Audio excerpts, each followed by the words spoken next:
So আমরা তাহলে এখন শুরু করতে চলেছি ক্যারেক্টারাইজেশন অফ অর্গানিক কম্পাউন্ড, যে ক্যারেক্টারাইজেশনের মধ্যে আমরা প্রথম যেটা স্টাডি করব পুরো জিনিসটার পারপাসটা কি বুঝে নাও এখান থেকে।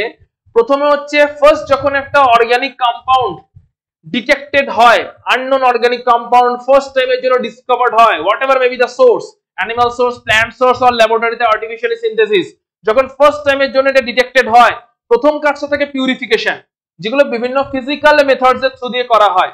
ডিসটিলেশন বলো, এগুলো বলো, সবই ফিজিক্যাল মেথড, ফিল্ট্রেশন, ডিসটিলেশন, যাই যাই আছে না কেন, ঠিক আছে, তোমার ক্রিস্টালাইজেশন, ক্রোমাটোগ্রাফি, এগুলোর থ্রু দিয়ে যখন পিউরিফাই হয়ে গেল তখন মেন এই 5টা স্টেপ থাকছে পুরো কম্পাউন্ডটাকে আইডেন্টিফাই করতে গেলে। প্রথমটা হচ্ছে কোয়ালিটেটিভ অ্যানালাইসিস, মানে detection of element, different different taste করে কি কি এলিমেন্ট আছে সেটাকে ডিটেক্ট করা। নেক্সট হচ্ছে quantitative analysis, percentage of elements, যে যে এলিমেন্ট গুলো ডিটেক্টেড হলো সেগুলো কতটা করে পার্সেন্টেজে আছে সেটাকে ফিগার আউট করা। সেখান থেকে আসে হচ্ছে মলিকুলার ওয়েট ডিটারমিনেশন, অর্থাৎ ডিফারেন্ট ডিফারেন্ট এক্সপেরিমেন্টাল ওয়েতে, এখন অব্দি মলিকুলার ফর্মুলাই জানি না, ফর্মুলা কি করে জানবো, নতুন কম্পাউন্ড তো না, তার মধ্যে কি কি এলিমেন্ট আছে জানি না, তার পার্সেন্টেজ জানি, তো মলিকুলার ওয়েট কেমন করে ক্যালকুলেট করব। H2SO4 এর মলিকুলার ওয়েট 98, ফর্মুলা না জানা থাকলে কি বলতে পারা যাবে? So different different experimental method আছে যেগুলো সম্পর্কে ক্লাস 12 এ অল্প অল্প পড়বে, ঠিক আছে, বা বেসিক কনসেপ্টে আমরা বেশ কিছু মলিকুলার ওয়েট ডিটারমিনেশনের প্র্যাকটিক্যাল মেথড করেছিলাম, যে পিডিএফটা থেকে আমরা নিউমেরিক্যাল সলভ করেছিলাম, ওই পিডিএফ এর লাস্ট 3টে প্রবলেম এই প্র্যাকটিক্যাল মেথডগুলো সম্পর্কে ছিল মলিকুলার ওয়েট ক্যালকুলেশন। মনে করে দেখো, একটা মেথড ছিল হচ্ছে সেখানে মোলার ভলিউম মেথড, যেখানে ভলিউমটা জানার থ্রু দিয়ে যদি গ্যাসিয়াস কম্পাউন্ড হয় এসটিপি তে ভলিউমটা জানলে আমরা সেখান থেকে মলিকুলার ওয়েট বার করতে পারতাম। একটা মেথড ছিল Graham's law of diffusion method, যেখানে রেট অফ ডিফিউশন থেকে আমরা মলিকুলার ওয়েট ক্যালকুলেট করতে পারতাম। এরকম বিভিন্ন রকমের মেথডের থ্রু দিয়ে, একটা ছিল PV = NRT method, that is ideal gas equation method. এই সমস্ত ডিফারেন্ট ডিফারেন্ট মেথড যেগুলো বেসিক কনসেপ্ট চ্যাপ্টারে কিছু নিউমেরিক্যালের থ্রু দিয়ে দেখেছিলাম, এর সঙ্গে ক্লাস 12 এ বেশ কিছু চ্যাপ্টার আছে, সলিউশন বলে একটা চ্যাপ্টার আছে, ওখানে 3-4টে এক্সপেরিমেন্টাল মেথড আছে, যেখানে মলিকুলটার কোনো ফর্মুলা যদি নাও জানা থাকে স্টিল আমরা সেখান থেকে মলিকুলার ওয়েট ক্যালকুলেট করতে পারি। তো মলিকুলার ওয়েটটা এক্সপেরিমেন্টালি ক্যালকুলেট করা হলো, মানে ফর্মুলা জানি না, এক্সপেরিমেন্টের থ্রু দিয়ে, ডিফারেন্ট ডিফারেন্ট এক্সপেরিমেন্টের থ্রু দিয়ে আমরা ক্যালকুলেট করলাম মলিকুলার ওয়েট। সো পার্সেন্টেজ বেরিয়ে গেল, মলিকুলার ওয়েট বেরিয়ে গেল, এবারে এম্পিরিক্যাল ফর্মুলা এবং মলিকুলার ফর্মুলা বেরিয়ে যাবে, অলরেডি সেরকম নিউমেরিক্যাল আমরা করেছি। So empirical and molecular formula determination, যখনই আমরা পার্সেন্টেজ বার করে ফেলছি কোয়ান্টিটেটিভ ওয়েতে, প্রথমে তো কি কি আছে, তারপরে কতটা করে আছে, মলিকুলার ওয়েটটাও বিভিন্ন এক্সপেরিমেন্টাল মেথডে ভেপার ডেনসিটি বার করলাম, ইনটু 2 করলাম, র্যাগনল্ডস মেথড, সেই মেথডগুলো সম্পর্কে আমরা বেসিক কনসেপ্টে কিছু পড়েছি। ক্লাস 12 এর সলিউশন বলে একটা চ্যাপ্টার আছে, সেখানেও বেশ কিছু এরকম এক্সপেরিমেন্টাল মেথড আছে যেখানে মলিকুলার ওয়েট ক্যালকুলেট করা যায়। তো এক্সপেরিমেন্টালি মলিকুলার ওয়েট ক্যালকুলেট করলাম, যেখানে ফর্মুলা জানা নেই সেরকম অবস্থায় মলিকুলার ওয়েট যেরকম করে ক্যালকুলেট করব সেরকম এক্সপেরিমেন্টালি মলিকুলার ওয়েট ক্যালকুলেট করলাম। সো পার্সেন্টেজ জানি, মলিকুলার ওয়েট এক্সপেরিমেন্টালি বেরিয়ে গেছে, এখান থেকে ক্লিয়ারলি এম্পিরিক্যাল এবং মলিকুলার ফর্মুলা আমরা বার করতে পারবো, সেরকম নিউমেরিক্যাল অলরেডি ফার্স্ট চ্যাপ্টারে আমরা করেছি, যে যখনই পার্সেন্টেজ গুলো দিয়ে দিত, মলিকুলার ওয়েটটা দিয়ে দিত বা ভেপার ডেনসিটি দিয়ে দিত, তাকে 2 দিয়ে মাল্টিপ্লাই করে মলিকুলার ওয়েট বার করতে হতো এবং সেখান থেকে এম্পিরিক্যাল ফর্মুলা বের হতো, তারপরে n এর রেসপেক্টে n টা বার করতে হতো এবং সেখান থেকে মলিকুলার ফর্মুলা বের হতো। তো ফর্মুলা অবধি বেরিয়ে গেল, এন্ড লাস্ট স্টেজ হচ্ছে ওই কম্পাউন্ডার ফর্মুলাকে বেস করে, ওই কম্পাউন্ডার ফর্মুলাটাকে দেখে মলিকুলার ওয়েটকে স্টাডি করে এবং তারপরে বেশ কিছু এক্সপেরিমেন্ট করে আমরা বলতে পারবো ওই মলিকুলে কি ধরনের ফাংশনাল গ্রুপ প্রেজেন্ট আছে। OH প্রেজেন্ট আছে, সো এটা কি অ্যালকোহল, ডাবল বন্ড প্রেজেন্ট আছে, সো এটা কি অ্যালকিন, ট্রিপল বন্ড প্রেজেন্ট আছে, এটা কি অ্যালকাইন, CHO গ্রুপ প্রেজেন্ট আছে, এটা কি aldehyde, C double bonded O present আছে, এটা কি ketone, C double bonded O single bonded OH COOH present আছে, এটা কি কার্বক্সিলিক অ্যাসিড। সো এরকম ডিফারেন্ট ডিফারেন্ট ফাংশনাল গ্রুপের জন্য টেস্ট করব ওই মলিকুলটার উপরে, এবং যেরকম টেস্ট পজিটিভ আসবে তারপরে বলতে পারবো ফর্মুলাও জানা আছে, ফাংশনাল গ্রুপগুলো বিভিন্ন টেস্ট করে বার করলাম, এখান থেকে ওভারঅল মলিকুলের স্ট্রাকচার বার করা যাবে। তবে হ্যাঁ, স্ট্রাকচার বার করার কাজটা এতটাও সোজা নয়, বেশ কিছু স্পেকট্রোস্কোপিক মেথডও লাগে, যেগুলো সম্পর্কে আমাদের সিলেবাসে বলা নেই আপাতত, এগুলো গ্র্যাজুয়েশনে পড়ানো হয়। বেশ কিছু স্পেকট্রোস্কোপিক মেথড লাগে, যেরকম হচ্ছে IES যেরকম হচ্ছে AAS atomic absorption spectroscopy, atomic emission spectroscopy, NMR, ঠিক আছে। এরকম বেশ কিছু স্পেকট্রোস্কোপিক স্টাডি লাগে যেগুলো থ্রু দিয়ে ফাইনাল স্ট্রাকচারটা ডিডিউস করা পসিবল হয়। মাস স্পেকট্রোগ্রাফি, ঠিক আছে। এরকম যে স্পেকট্রোগ্রাফিক স্টাডির ব্যাপারটা আমাদের সিলেবাসে নেই, কোথাও মেনশন করা নেই, তো স্পেকট্রোগ্রাফিক স্টাডিটাও লাগে এর সঙ্গে। এই সমস্ত কিছু মিলিয়ে আমি ফাংশনাল গ্রুপ, মলিকুলার ফর্মুলা, এই সব কিছু জানা যখন হয়ে যাবে তখন ফাইনালি আমি একটা মলিকুলার স্ট্রাকচার দিতে পারবো। তোমরা যে আইপিএসসি নামের থ্রু দিয়ে স্ট্রাকচার গুলো লিখে দাও, এই স্ট্রাকচারটা এরকমই, এটা কি করে ডিসাইড হচ্ছে যে একটা ধরো ফর এক্সাম্পল গ্লুকোজের স্ট্রাকচার বলে দিচ্ছে এরকম, গ্লুকোজের স্ট্রাকচার যে পার্টিকুলারলি ওরকমই, এটা কেমন করে ডিসাইড হচ্ছে? This are the way. অর্থাৎ প্রথমে আননোন মলিকুলটাকে পিউরিফাই করা হয়েছে, তারপরে সেখানে কোয়ালিটেটিভ, তারপরে কোয়ান্টিটেটিভ, তারপরে মলিকুলার ওয়েট, তারপরে এম্পিরিক্যাল মলিকুলার ফর্মুলা, তারপরে তার মধ্যে কি ধরনের ফাংশনাল গ্রুপ আছে, যেমন গ্লুকোজ মলিকুলে অ্যালডিহাইড ফাংশনাল গ্রুপ আছে, ঠিক আছে। সো কি ধরনের ফাংশনাল গ্রুপ আছে, তারপরে স্পেকট্রোস্কোপিক স্টাডি, এনএমআর স্টাডি, সেই সমস্ত বিভিন্ন রকম স্টাডি করে এক্সাক্ট মলিকুলটার ফর্মুলা দেওয়া পসিবল হয়, এক্সাক্ট মলিকুলটার স্ট্রাকচার দেওয়া পসিবল হয়, ওই মলিকুলের এক্স্যাক্টলি কোনো আইসোমারিজম প্রেজেন্ট আছে কিনা সেটা বলা পসিবল হয়। এবং you will be surprised to know যে একটা মলিকুলের এরকম করে পুরো স্ট্রাকচারটাকে ফিগার আউট করতে খুব কম করে হলেও 2 ইয়ার্স এর কাছাকাছি টাইম লেগে যায় ইন ল্যাবরেটরি প্র্যাকটিক্যালি, ঠিক আছে। সেটা এমন নয় যে ওভারনাইটের ব্যাপার, আজকেই করলাম সব করলাম, করে নিচ্ছি আমরা 2 ঘন্টার একটা ক্লাসে, কিন্তু এটা পুরোপুরি প্র্যাকটিক্যালি যদি কোনো একজন সায়েন্টিস্ট ল্যাবরেটরিতে এক্সপেরিমেন্টের থ্রু দিয়ে পুরো কাজটা করেন, at least it will take, মলিকুলটা যবে ডিসকভার্ড হয়েছে আর যবে তার ফাইনাল স্ট্রাকচার পাবলিশ হবে, it will take যে কোনো একজন মানুষের পুরো তার একদম হোল পিএইচডি লাইফ 5 ইয়ার্স এর একটা প্রজেক্ট হয়ে যায় এটার উপরে। পুরো 5 ইয়ার্স এর একটা প্রজেক্টে হয়তো কেউ একটা মলিকুল ডিসকভার করেছে, তার টোটাল স্ট্রাকচার ডিডিউস করে তার পিএইচডি থিসিস হয়ে গেল হয়তো এই পুরো জিনিসটা। So it tax lot of time, এমন নয় ব্যাপারটা খুব কুইকলি এন্ড ওভারনাইট এর ব্যাপার। 2 ইয়ার্স, 3 ইয়ার্স, 4 ইয়ার্স, 5 ইয়ার্স, যত কমপ্লিকেটেড মলিকুল তত বেশি টাইম লাগতে চলেছে। সো এইগুলোর উপরে, এগুলো this are time taking aspects. So আমরা সেই ব্যাপারটাতে ঢুকবো না, আমরা জাস্ট থিওরিটিক্যালি মেনলি এই পয়েন্টটা আর এই পয়েন্টটাতে ফোকাস করব। এই পয়েন্টটাতে মলিকুলার ওয়েট ডিটারমিনেশনে বেশ কিছু পয়েন্ট অলরেডি আমরা ফার্স্ট চ্যাপ্টারে পড়েছি, তাই এখানে আলাদা করে বলছি না। আমি দুই একটা মেথডের নামগুলো শুধু বলে দেবো। এই প্রবলেমগুলো আমরা অলরেডি ফার্স্ট চ্যাপ্টারে করেছি, তাই বলছি না। এই পার্টটা এক্ষুনি পারবে না, হাইড্রোকার্বন পড়ার পরে এই পার্টটা ফোকাস করতে পারবে, এই পার্টটাতে এক্ষুনি আমাদের ফোকাস করার প্রয়োজন নেই। তো আমরা আজকের ক্লাসে মেনলি এই প্রথম 3টে পার্ট, তার মধ্যে এই পার্টটা অলরেডি আমরা বেসিক কনসেপ্টে পড়েছিলাম, আমি একবার রিকল করিয়ে দেবো, কিন্তু প্রথম দুটো পার্ট সম্পর্কে আমরা ফোকাস করতে চলেছি। তো প্রথমে চলে আসছে কোয়ালিটেটিভ অ্যানালাইসিস, যেখানে ডিফারেন্ট এলিমেন্ট ডিটেকশন করা হবে। অর্গানিক মানে কার্বন তো প্রেজেন্ট থাকবে, হাইড্রোজেনটা প্রেজেন্ট থাকবে। তো আমরা স্টার্ট করছি কার্বনের ডিটেকশন পজিটিভ কিনা সেটা থ্রু দিয়ে।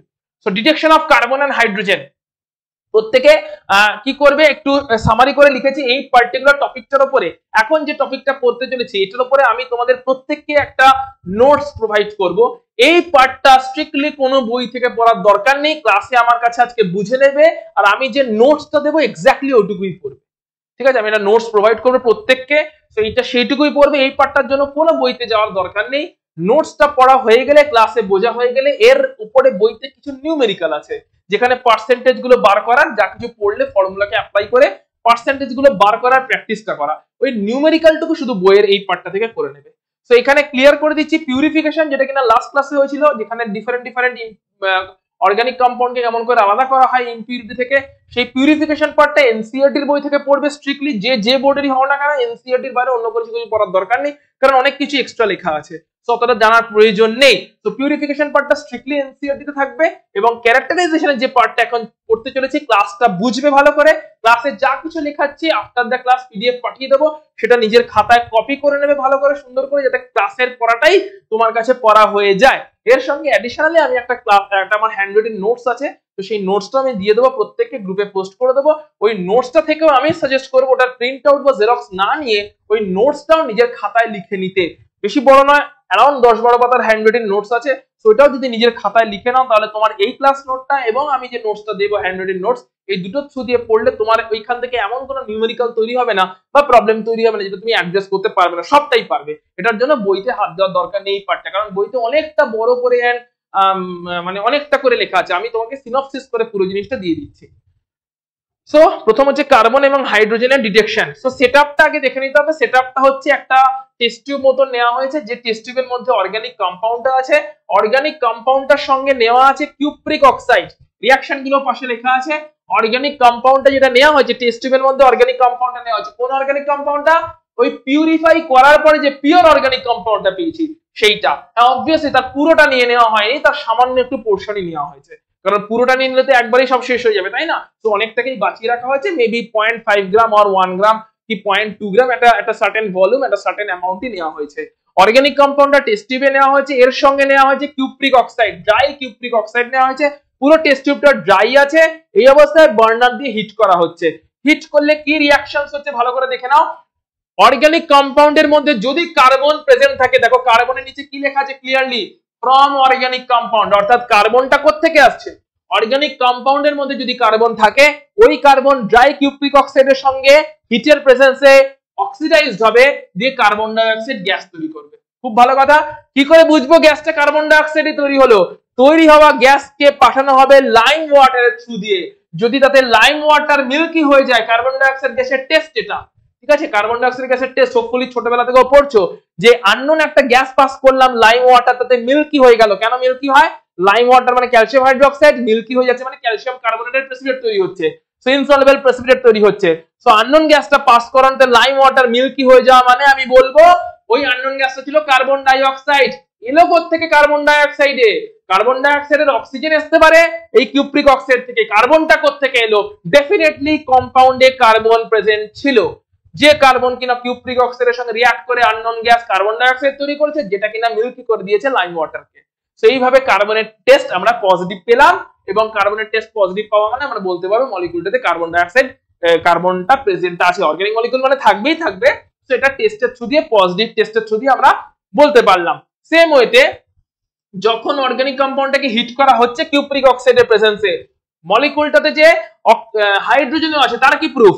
মলিকিউলের মধ্যে প্রেজেন্ট থাকা হাইড্রোজেন সেটাও ওই কিউপ্রিক অক্সাইডের সঙ্গে মিশিয়ে দিয়েছি। কিউপ্রিক অক্সাইড এখানে স্যাম্পলের সঙ্গে কিউপ্রিক অক্সাইড মেশানো আছে টেস্ট টিউবে, তার সঙ্গে হিট করাতে ওই হাইড্রোজেনটা অক্সিডাইজ হয়ে তৈরি করেছে ওয়াটার। আমি কি করে বুঝবো এটা ওয়াটার? আমি দেখতে পাচ্ছি একটা colorless odorless liquid তৈরি হয়েছে। how do I know that is the water, that liquid is water? how do I know? so ওই পার্টিকুলার ওয়াটার মলিকিউল যেটা তৈরি হলো, মানে যে আননোন colorless odorless লিকুইডটা তৈরি হলো, ওটাকে পাস করানো হয় অ্যানহাইড্রাস কপার সালফেট সলিউশনের থ্রু দিয়ে, যেটা কিনা এইখানে একটা বাল্বের মধ্যে প্রেজেন্ট আছে। এইখানে অ্যানহাইড্রাস কপার সালফেটের একটা বাল্ব আছে, যেখানে একটা ফ্লাস্কের মতন আছে, যার মধ্যে অ্যানহাইড্রাস কপার সালফেট রাখা আছে, যেটা কিনা নরমালি কালার থাকে হোয়াইট পাউডারের মতন। সো অ্যানহাইড্রাস কপার সালফেট যার নরমাল কালার থাকে হোয়াইট পাউডার, অ্যানহাইড্রাস কপার সালফেটের পাউডার হোয়াইট, ওর মধ্যে দিয়ে যখনই এই পার্টিকুলার আননোন গ্যাসের একটা ভেপার, মানে আননোন একটা কালারলেস অর্ডারলেস লিকুইড একটা যখনই পাস করবে, তখন ওটা হাইড্রেটেড কপার সালফেট হয়ে যাবে, যার কালার হয়ে যাবে ব্লু। তাই যে মোমেন্ট আমি দেখবো যেখানে অর্গানিক কম্পাউন্ডটাকে নিয়ে হিট করেছি in presence of cupric oxide, আমি দেখলাম এইখানে হোয়াইট কালার যেটা ছিল অ্যানহাইড্রাস কপার সালফেটের সলিউশন, অ্যানহাইড্রাস কপার সালফেটের হোয়াইট পাউডার যেটা ছিল ওটা ব্লু হয়ে গেল, আমি সঙ্গে সঙ্গে বুঝে যাব ওইখান দিয়ে ময়েশ্চার পাস করে গেছে। ময়েশ্চারের অক্সিজেনের সোর্স তো হতে পারে কিউপ্রিক অক্সাইড, কিন্তু ময়েশ্চারের হাইড্রোজেনটার সোর্স কি? ডেফিনেটলি অর্গানিক কম্পাউন্ডে হাইড্রোজেন প্রেজেন্ট ছিল। একইভাবে বাকি যে গ্যাসটা বেরোবে সেটা যদি লাইম ওয়াটারকে মিল্কি করে দেয়, আমি বলবো বাকি গ্যাসটাতে কার্বন ডাই অক্সাইড প্রেজেন্ট আছে, তার মানে কার্বন ডাই অক্সাইডের অক্সিজেনের সোর্স হতে পারে কিউপ্রিক অক্সাইড। কার্বনটা সোর্স কি? ডেফিনেটলি আননোন কম্পাউন্ডটা, অর্গানিক কম্পাউন্ডটা। সো ডিটেকশন যদি পজিটিভ আসে, আমি বলবো অর্গানিক মলিকিউলটাতে কার্বন এবং হাইড্রোজেন দুজনেই প্রেজেন্ট আছে। সেইভাবে তোমাকে আমি স্টেপ ওয়াইজ দেখানোর চেষ্টা করলাম যে কেমন ভাবে আমরা ডিটেকশনটা করছি, পরে এগুলো দ্বারা যাচ্ছি। তো কার্বন এবং হাইড্রোজেন ডিটেকশন প্রত্যেকের ক্লিয়ার, জাস্ট ডিটেকশন হচ্ছে কিন্তু, ঠিক আছে? কে প্রেজেন্ট, কতটা করে প্রেজেন্ট আছে এখনই বার করছি না, দিস ইজ কোয়ালিটেটিভ অ্যানালিসিস চলছে, সো অনলি ডিটেকশনটাই এখানে চলছে।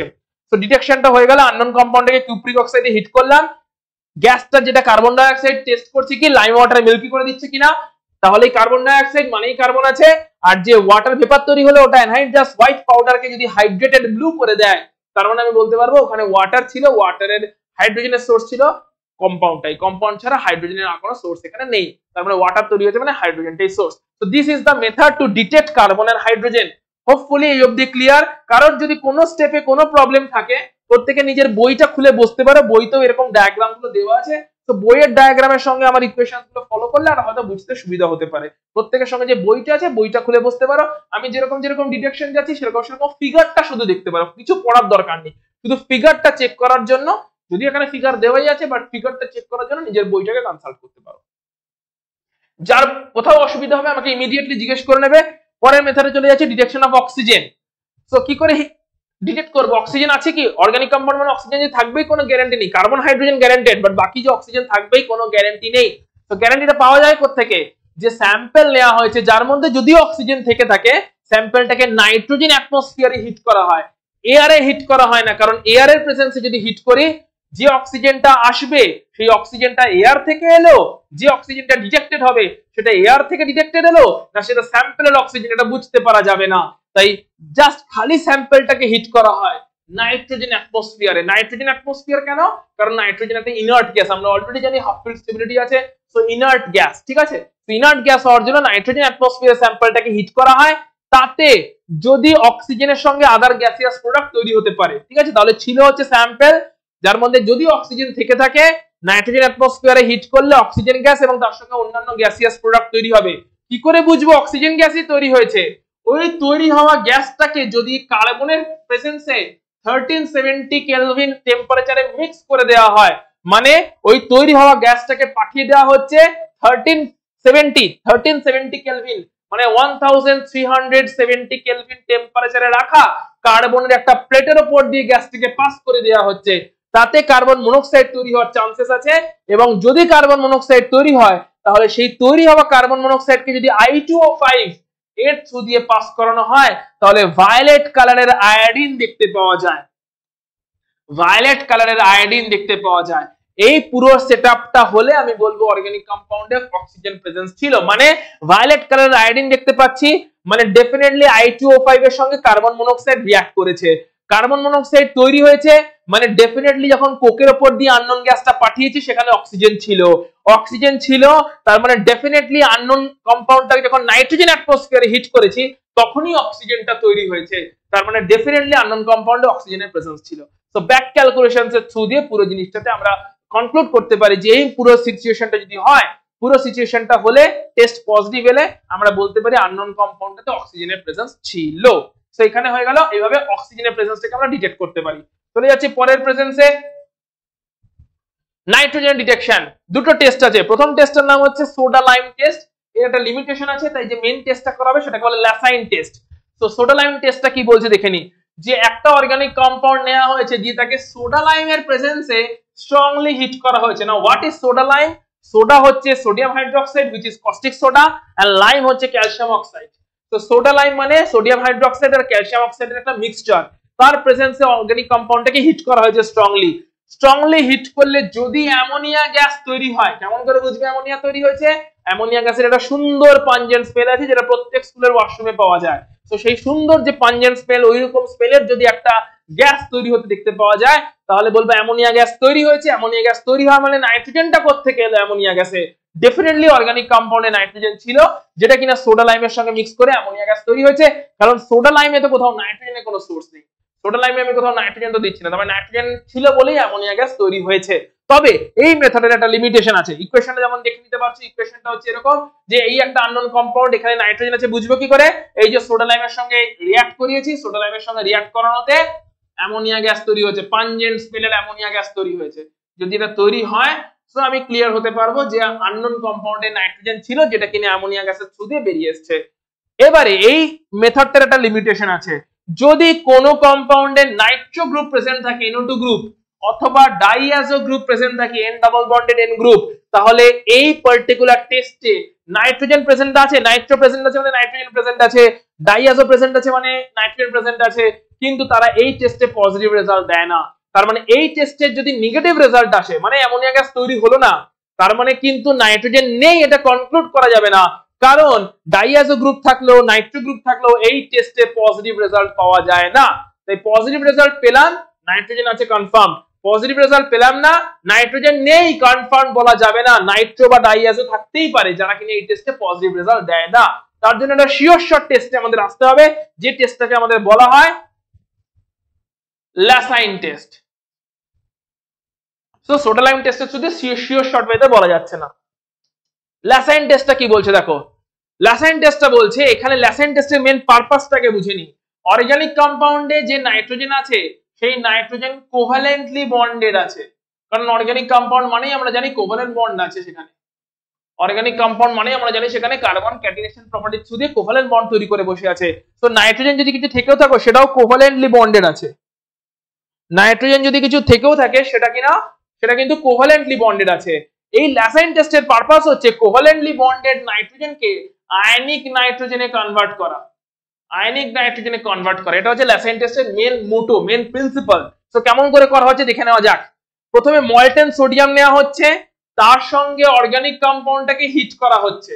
অর্গানিক কম্পাউন্ডে কার্বনও আছে, নাইট্রোজেনও ধরলাম ছিল, তাহলে কি হবে, কোভালেন্টলি বন্ডেড কার্বন, কোভালেন্টলি বন্ডেড নাইট্রোজেন এবং মল্টেন সোডিয়াম এদেরকে মিক্স করে শুধুমাত্র হিট করা হচ্ছে তা না, ফিউশন করা হচ্ছে। তো হিটিং এর সঙ্গে ফিউশনের ডিফারেন্স কি? ফিউশন মানে হচ্ছে একদম রেড হট কন্ডিশন অবধি হিট করা, মানে লাল টকটকে যতক্ষণ না গরম হয়ে যাচ্ছে আর পুরো জিনিসটা থেকে গ্লো তৈরি হচ্ছে। যখনই কোনো একটা কিছু একদম টকটকে লাল গরম হয়ে যায় তখন সেখান থেকে একটা গ্লো জেনারেট করে, ওই গ্লোটা জেনারেট করা অবধি হিটিং করাকে বলা হয় ফিউশন করা। সাধারণভাবে হিট করা, গরম করা, সেটা গরম করা। আমাদের কাছে যে গ্যাস ওভেন অ্যাভেলেবেল আছে তাতে রেড হট কন্ডিশন অবধি পৌঁছানো পসিবল নয়, কারণ রেড হট কন্ডিশন অবধি পৌঁছতে গেলে মিনিমাম কিছু না হলেও 1000 ডিগ্রির আশেপাশে টেম্পারেচারের প্রয়োজন আছে। আমাদের যে গ্যাস ওভেন সেখানে রাফলি 200 ডিগ্রি অবধি টেম্পারেচার অ্যাভেলেবেল থাকে এলপিজি সিলিন্ডার থেকে, যেটা আমরা মেনলি পাই। তাই রেড হট কন্ডিশনে, তবে হ্যাঁ অনেকক্ষণ ধরে যদি এলপিজি সিলিন্ডারও হিট করা হয় তাহলে সেখানেও রেড হট কন্ডিশনটা অ্যাচিভ হতে পারে। রেড হট কন্ডিশনে অ্যাচিভ হওয়া এবং সেখান থেকে একদম পুরো গ্লো তৈরি হওয়া, পুরো লাল রঙের একটা গ্লো তৈরি হয়ে যাবে, অতক্ষণ পর্যন্ত হিট করাকে বলা হয় ফিউশন করা। যখনই মল্টেন সোডিয়ামের সঙ্গে অর্গানিক কম্পাউন্ডার ফিউশন করানো হচ্ছে, অর্গানিক কম্পাউন্ডটাতে যদি কার্বন এবং কার্বন তো আছেই, যদি নাইট্রোজেনও থেকে থাকে তাহলে তারা রিঅ্যাক্ট করে আয়নিক নাইট্রোজেন কনভার্ট করলো, যেখানে কিনা সোডিয়াম সায়ানাইড তৈরি হলো। Clearly sodium cyanide Na+ and cyanide minus এইভাবেই এক্সিস্ট করছে, that is covalently bonded nitrogen এখন সায়ানাইড ফর্মের থ্রু দিয়ে আয়নিক নাইট্রোজেনে কনভার্ট হয়ে গেল। Covalently bonded nitrogen cyanide formation করলো সোডিয়ামের প্রেজেন্সে, দিয়ে সায়ানাইড দিয়ে আয়নিক নাইট্রোজেনে কনভার্ট হয়ে গেল। এবারে কি হবে, এবারে সঙ্গে যেহেতু সোডিয়াম ছিল অ্যালকালাইন একটা মিক্সচার তৈরি হলো। এই মিক্সচারটা অ্যালকালাইন তৈরি হলো। কেন অ্যালকালাইন? কারণ অ্যালকালাইন সলিউশন তৈরি হয়ে গেল সোডিয়াম সায়ানাইডের। কেন? কারণ হচ্ছে যেহেতু সোডিয়াম ছিল, যেহেতু সোডিয়াম প্রেজেন্স ছিল, এবারে যখন এই আয়নিক সায়ানাইডটা তৈরি হলো এখানে আরো 2-3টে স্টেপ করা হয়। কি স্টেপ করা হয়?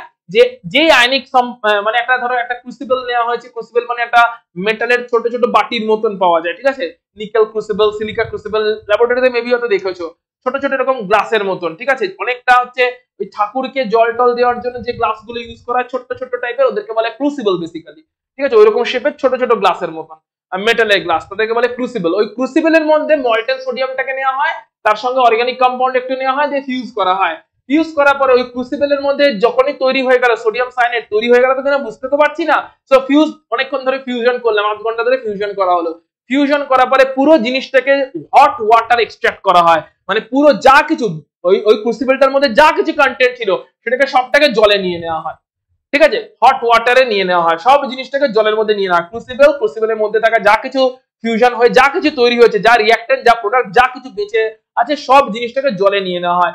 যেই জলে নেওয়া হয় মল্টেন সোডিয়াম জলের সঙ্গে রিঅ্যাক্ট করে NaOH তৈরি করে, তাই সলিউশনটা অ্যালকালাইন হয়ে যায়। সোডিয়াম সায়ানাইডও হয়তো তৈরি হয়েছে, কিন্তু যেহেতু মল্টেন সোডিয়াম নিয়েছিলাম সেটাও জলের সঙ্গে রিঅ্যাক্ট করে যায় হট ওয়াটার এক্সট্রাকশন করার সময়, অর্থাৎ জলের মধ্যে ক্রুসিবলের সমস্ত মাল মেটেরিয়ালকে নিয়ে জলে ট্রান্সফার করে দেওয়া হয়। যেই জলে ট্রান্সফার করে দেওয়া হলে, আমি জানি না জলে ডিজলভ হবে কি হবে না, এক্স্যাক্টলি আমার জানাও নেই, কিন্তু ট্রান্সফারটা করে দেওয়া হলো। ট্রান্সফার করার সময় যেটুকু সোডিয়াম এক্সেস রয়ে গেছিল, এই মল্টেন সোডিয়ামের যে পার্টটুকু এক্সেস রয়ে গেছিল সেটা ওই জলের সঙ্গে রিঅ্যাক্ট করে অ্যালকালাইন একটা সলিউশন বানিয়ে দেয়। এবারে তাহলে আমার কাছে এলো অ্যালকালাইন সলিউশন অফ আমি আলটিমেটলি পেলাম alkaline solution of sodium cyanide. এই মিক্সচারটাকে বলা হয় ল্যাসাইন এক্সট্রাক্ট।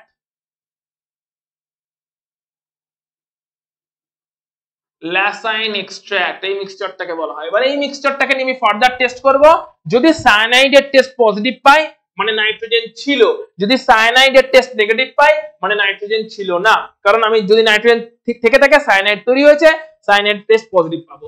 সো সায়ানাইডের জন্য কি টেস্ট? ল্যাসাইন এক্সট্রাক্ট বানিয়ে ফেলেছি। কেমন করে ল্যাসাইন এক্সট্রাক্ট বানিয়েছি? Molten sodium organic compound fusion করেছি, সোডিয়াম সায়ানাইড যাই তৈরি হয়েছে না কেন পুরো জিনিসটাকে হট ওয়াটারের মধ্যে ডুবিয়ে দিয়েছি, হট ওয়াটারের থ্রু দিয়ে ভেতরে যা কিছু ছিল খুঁচিয়ে গ্লাস রড দিয়ে খুঁচিয়ে সবটাকে জলে নিয়ে নিয়েছি। এই অবস্থায় এক্সট্রা যে সোডিয়ামটা রয়ে গেছিল সেই সোডিয়ামটা জলের সঙ্গে রিঅ্যাকশন করে সোডিয়াম হাইড্রোক্সাইডের অ্যালকালাইন সলিউশন বানিয়েছে, আর যদি নাইট্রোজেন থেকে থাকে সেটা সায়ানাইডে কনভার্ট হয়ে গেছে, দিয়ে সোডিয়াম সায়ানাইডে তৈরি হয়েছে। তাহলে জলের মধ্যে যাই এলো না কেন ওখানে সোডিয়াম সায়ানাইড থাকবে এবং অ্যালকালি থাকবে।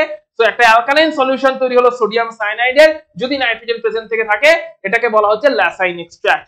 এবার ওই ল্যাসাইন এক্সট্রাক্টের সঙ্গে কি করা হবে, ল্যাসাইন এক্সট্রাক্টে সামান্য ফেরাস সালফেট অ্যাড করা হয়, তাতে কি তৈরি হয়, ফেরাস সায়ানাইড তৈরি হয়। যদি সায়ানাইড থাকে এগুলো পরপর হতে থাকবে, তো ফেরাস সালফেট অ্যাড করা হলো, ফেরাস সায়ানাইড তাতে তৈরি হলো।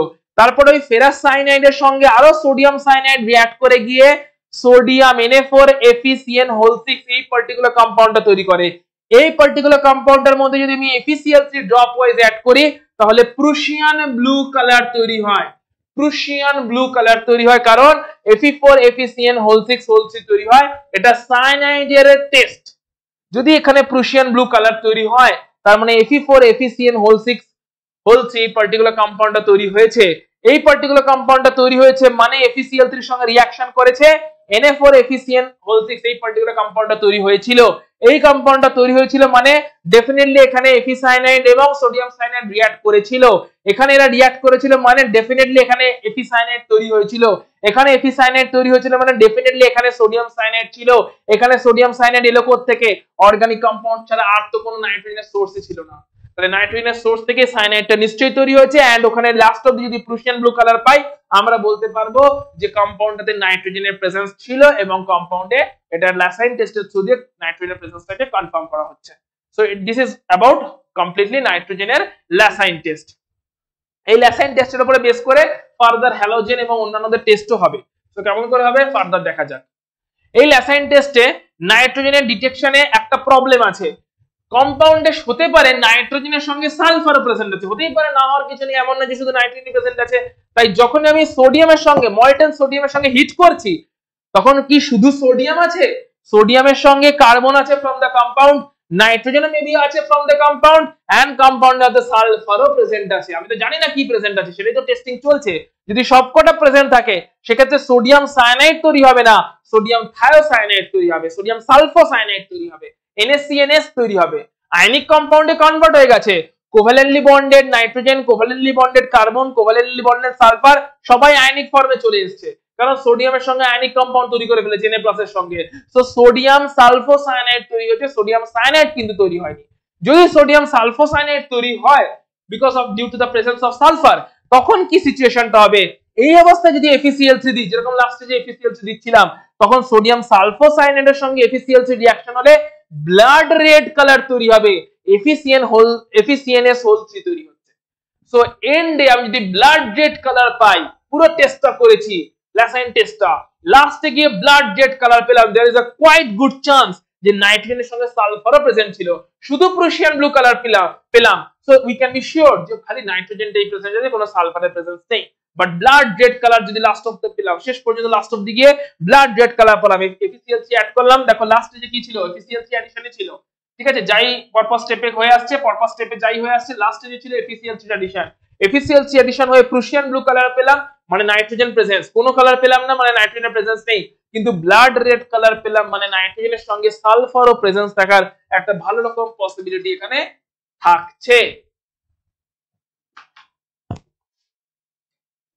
সো এটা গেল পুরো জিনিসটার ল্যাসাইন টেস্ট এবং তার কিছু লিমিটেশন, মানে সবসময় প্রুশিয়ান ব্লুটাই পাবো তা নয়, কারণ কম্পাউন্ডটা তোমার আমার কথা অনুযায়ী বা আমাদের ইচ্ছা অনুযায়ী শুধুই নাইট্রোজেন প্রেজেন্ট থাকবে তা না, সেখানে হ্যালোজেনও থাকতে পারে, সালফারও থাকতে পারে, অনেক কিছুই থাকতে পারে। তো সালফার থাকলে সেক্ষেত্রে সোডিয়াম সায়ানাইড তৈরি নয়, সোডিয়াম থায়োসায়ানাইড তৈরি হয়ে যায় এবং সেখান থেকে আমরা FeCl3 দিলে ব্লাড রেড কালারের একটা কম্পাউন্ড পেয়ে যাই, যেটার কারণে FeCNS3, যেটার কারণে আমরা বলতে পারি যে যদি এই কালারটা পাই সালফারের প্রেজেন্সও থাকতে পারে। নেক্সট হচ্ছে ডিটেকশন অফ সালফার। এবার যদি শুধু সালফার থাকে, আগেরটাতে কি ছিল ব্লাড রেড কালার পাওয়া যায় মানে নাইট্রোজেন সালফার দুজনেই আছে, প্রুশিয়ান ব্লু কালার পাওয়া যায় মানে শুধু নাইট্রোজেন আছে। এবার যদি শুধু সালফার থাকে তখন কি টেস্টিং, এবার আমি জানি না কোনটা আছে, আমাকে একটার পর একটা ওই আননোন কম্পাউন্ডটা নিয়ে একটার পর একটা টেস্ট করে যেতে হবে, যে যে টেস্ট পজিটিভ সেগুলো আছে। সো যদি শুধুই সালফার থাকে তাহলে কোন টেস্টটা পজিটিভ আসবে, এই পার্টিকুলার টেস্টটা পজিটিভ আসবে, এটাও ল্যাসাইন টেস্ট। এখানেও টার্গেট একই, কোভ্যালেন্টলি বন্ডেড সালফারকে কোভালেন্ট সালফার, কারণ হচ্ছে অর্গানিক কম্পাউন্ডে সালফার থাকে মানে সেটা কোভালেন্ট ফর্মে আছে, তাকে আয়নিক ফর্মে নিয়ে আসা, আয়নিক সালফারে নিয়ে আসা। ল্যাসাইন টেস্ট একদম সেম টু সেম যাবে, মল্টেন সোডিয়াম নেওয়া হবে, অর্গানিক কম্পাউন্ডটাকে নেওয়া হবে, ফিউশন করা হবে। Molten sodium organic compound fusion, red hot heat করা হবে। So molten sodium organic compound fusion করা হয়েছে, সোডিয়াম সালফাইড তৈরি হয়ে যাবে, যেটা কিনা একটা আয়নিক কম্পাউন্ড। যদি সালফার থাকে এই টেস্টটা হবে, এই রিঅ্যাকশনটা হয়ে যাবে। এবারে যে সোডিয়াম সালফাইড তৈরি হলো তার সঙ্গে সোডিয়াম নাইট্রোক্লোরাইড অ্যাড করা হয়, Na2FeCN5NO, কোঅর্ডিনেশন কম্পাউন্ড এক ধরনের। সোডিয়াম নাইট্রোক্লোরাইড অ্যাড করলে যদি ভায়োলেট কালার তৈরি হয় তাহলে বুঝবো যে নিশ্চয়ই এখানে সালফার প্রেজেন্স ছিল, সোডিয়াম এই কম্পাউন্ডটাতে সালফার প্রেজেন্স ছিল। সালফারের সোর্স কোথা থেকে? Organic compound. তার মানে সালফার প্রেজেন্স থাকলে আমি সোডিয়াম মল্টেন সোডিয়াম নিয়ে ফিউশন করব, যে কম্পাউন্ডটাকে পাবো। একইভাবে এটাকে আবার হট ওয়াটার এক্সট্রাক্ট করব, ক্রুসিবলে হিট করব, ক্রুসিবলে যা কিছু তৈরি হলো তাকে আবার ওয়াটারে নিয়ে হট ওয়াটার এক্সট্রাক্ট করব। হট ওয়াটারে যে অ্যালকালাইন সলিউশনটা তৈরি হবে ওই অ্যালকালাইন সলিউশনে সোডিয়াম নাইট্রোক্লোরাইড দেব, ভায়োলেট কালার তৈরি হলে আমি বলবো আননোন কম্পাউন্ডে সালফার প্রেজেন্স আছে। কেন তৈরি হচ্ছে সেই রিঅ্যাকশনস গুলো তোমাকে সাপোর্টিং হিসেবে দেখানো হয়েছে। এট দ্য সেম টাইম আরো একটা টেস্টের থ্রু দিয়ে প্রুফ করা যায়, যদি ওই যে কম্পাউন্ডটা তৈরি হলো ওই কম্পাউন্ডে লেড অ্যাসিটেট অ্যাড করা হয়, যদি ওখানে সোডিয়াম সালফাইড সত্যিই তৈরি হয়ে থাকে, তাহলে ওই যে সোডিয়াম সালফাইড যেটা সত্যি যদি তৈরি হয়ে থাকে সলিউশনটাতে যদি লেড অ্যাসিটেট অ্যাড করা হয় তাহলে ব্ল্যাক কালারের লেড সালফাইডের প্রেসিপিটেট পড়বে। ব্ল্যাক কালারের লেড সালফাইডের প্রেসিপিটেট পড়া মানে সালফারটা এলো কোথা থেকে? নিশ্চয়ই ল্যাসাইন টেস্ট থেকে। ল্যাসাইন টেস্টে সালফার এলো কোথা থেকে? আমি তো সোডিয়াম দিয়েছিলাম, সালফার তো দিইনি, তার মানে ডেফিনেটলি অর্গানিক কম্পাউন্ডে সালফার প্রেজেন্স ছিল।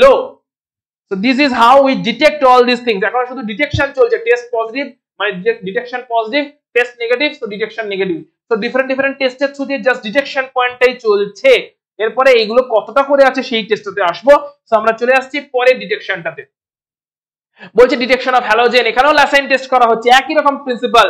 যে হ্যালোজেন কিনা কোভালেন্টলি বন্ডেড হয়ে আছে, ক্লোরাইড, ফ্লুরাইড, ব্রোমাইড, আয়োডাইড, তাকে আয়নিক হ্যালোজেনে কনভার্ট করে দেওয়া, এটাই হচ্ছে এই টেস্টের মেইন পারপাস। আয়নিক হ্যালোজেনে কনভার্ট করার জন্য এগেন মল্টেন সোডিয়াম নেব, অর্গানিক কম্পাউন্ড নেব, ফিউশন করব, সোডিয়াম হ্যালাইড তৈরি হয়ে যাবে তাতে। So molten sodium halogen fusion, sodium halide তৈরি হয়ে গেছে। সোডিয়াম হ্যালাইডের যে ক্রুসিবলে তৈরি হলো তাকে আমি হট ওয়াটার এক্সট্রাকশন করব, সঙ্গে সঙ্গে পুরোটা alkaline solution of sodium halide তৈরি হয়ে গেল। এবারে এই যে ল্যাসাইন এক্সট্রাক্টটা তৈরি হলো এটাকে বলে ল্যাসাইন এক্সট্রাক্ট। এই যে ল্যাসাইন এক্সট্রাক্টটা তৈরি হলো এর মধ্যে কি করব? যদি এখানে ক্লোরাইড থাকে, যে কোনো একটাই থাকতে পারে, ল্যাসাইন এক্সট্রাক্ট এখানে NaCl তৈরি হতে পারে, এখানে NaBr তৈরি হতে পারে, এখানে Na তৈরি হতে পারে, যাই তৈরি হোক না কেন সেটার একটুখানি নিয়ে তাতে আমি AgNO3 অ্যাড করব। যদি হোয়াইট প্রেসিপিটেট তৈরি হয় যেটা কিনা তোমার HNO3 তে স্লাইট মানে সলিউবল হয়ে যাবে, তাহলে বলবে এখানে সোডিয়াম ক্লোরাইড ছিল। ক্লোরাইড মানে এখানে অর্গানিক কম্পাউন্ডে ক্লোরিন ছিল অ্যাজ হ্যালোজেন। যদি দেখা যায় যে ওই ল্যাসাইন টেস্টের যে এক্সট্রাক্টটা পেলাম সোডিয়াম হ্যালাইড যেটাই তৈরি হলো সেখানে AgNO3 দেওয়াতে একটু ইয়েলোইশ হোয়াইট টাইপের প্রেসিপিটেট তৈরি হচ্ছে, যেটা কিনা HNO3 তে স্প্যারিংলি সলিউবল হচ্ছে, পুরো ফুললি সলিউবল হচ্ছে না, পার্শিয়ালি সলিউবল হচ্ছে, তখন বলবো এখানে AgBr তৈরি হয়েছে। AgBr তৈরি হয়েছে মানে AgNO3 তো আমি দিয়েছি, ব্রোমিনটা কোথা থেকে এলো? ডেফিনেটলি NaBr থেকে এসেছে। NaBr এর ব্রোমিনটা কোথা থেকে এলো? ল্যাসাইন টেস্টে তো আমি Na দিয়েছিলাম, ব্রোমিনটা তার মানে নিশ্চয়ই অর্গানিক কম্পাউন্ডটা থেকেই এসেছিল। সিমিলারলি যদি এরকম দেখতে পাওয়া যায় যে yellow precipitate, bright yellow precipitate তৈরি হয়েছে, তাহলে আমি কি বলবো? তাহলে আমি বলবো হচ্ছে ডেফিনেটলি AgI তৈরি হয়েছে, যেটা কিনা একদম HNO3 তে হাইলি ইনসলুবল থাকবে, তার মানে ডেফিনেটলি AgI তৈরি হয়েছে। AgI এর Agটা তো আমি সাপ্লাই করেছি, AgNO3 দিয়েছি, আইটা কোথা থেকে এলো? ডেফিনেটলি সোডিয়াম আয়োডাইড থেকে আইটা এসেছে। সোডিয়াম আয়োডাইডে আইটা কোথা থেকে এলো? আমি তো দিয়েছিলাম শুধু সোডিয়াম, মল্টেন সোডিয়াম। আয়োডিনটা কোথা থেকে এলো? ডেফিনেটলি আয়োডিনটা অর্গানিক কম্পাউন্ডে প্রেজেন্স ছিল, তাই ল্যাসাইন এক্সট্রাক্ট করার সময়তেই আয়োডিনটা সোডিয়াম আয়োডাইড তৈরি করে বসে আছে। কোভালেন্টলি বন্ডেড হ্যালোজেন এইভাবে আয়নিক হ্যালোজেনে কনভার্ট হয়। তারপরে যে সোডিয়াম হ্যালাইডটা তৈরি হয়, সোডিয়াম হ্যালাইডে AgNO3 টেস্ট করা হয়। AgNO3 টেস্টের কালার কেমন তৈরি হলো? Ag হ্যালাইডে সিলভার হ্যালাইডের প্রেসিপিটেট পড়ে, সিলভার হ্যালাইডে যে প্রেসিপিটেটটা বললো ওর কালার কেমন, ওর সলিবিলিটি কেমন, তার উপর ডিপেন্ড করে ওই সিলভার হ্যালাইডটা কিসের হ্যালাইড, এবং যেটার হ্যালাইড আননোন কম্পাউন্ডে সেই হ্যালোজেনটাই প্রেজেন্স ছিল। সিলভার হ্যালাইড যদি হোয়াইট প্রেসিপিটেট হয় যেটা কিনা HNO3 তে সলিউবল, তাহলে AgCl মানে ক্লোরিন ছিল। যদি সিলভার হ্যালাইডটা ইয়েলোইশ হোয়াইট হয় AgBr, তার মানে তোমার আননোন কম্পাউন্ডটা ব্রোমিন ছিল, অর্গানিক কম্পাউন্ডটা ব্রোমিন প্রেজেন্ট ছিল। যদি একদম ব্রাইট ইয়েলো প্রেসিপিটেট তৈরি হয় সিলভার হ্যালাইডের, তাহলে আয়োডিন ছিল অ্যাজ অর্গানিক কম্পাউন্ডে হ্যালোজেন হিসেবে। So this are the Lassaigne test method to prepare to detect যে কোন হ্যালোজেন ছিল, হ্যালোজেন আদৌ ছিল কিনা, থাকলে কোন হ্যালোজেন। প্রেসিপিটেট পড়া, যদি কোনো প্রেসিপিটেট পড়ে তার মানে হ্যালোজেন ছিল। প্রেসিপিটেটের কালারের উপর বেস করে আমরা বলতে পারবো কি রকম হ্যালোজেনটা ছিল।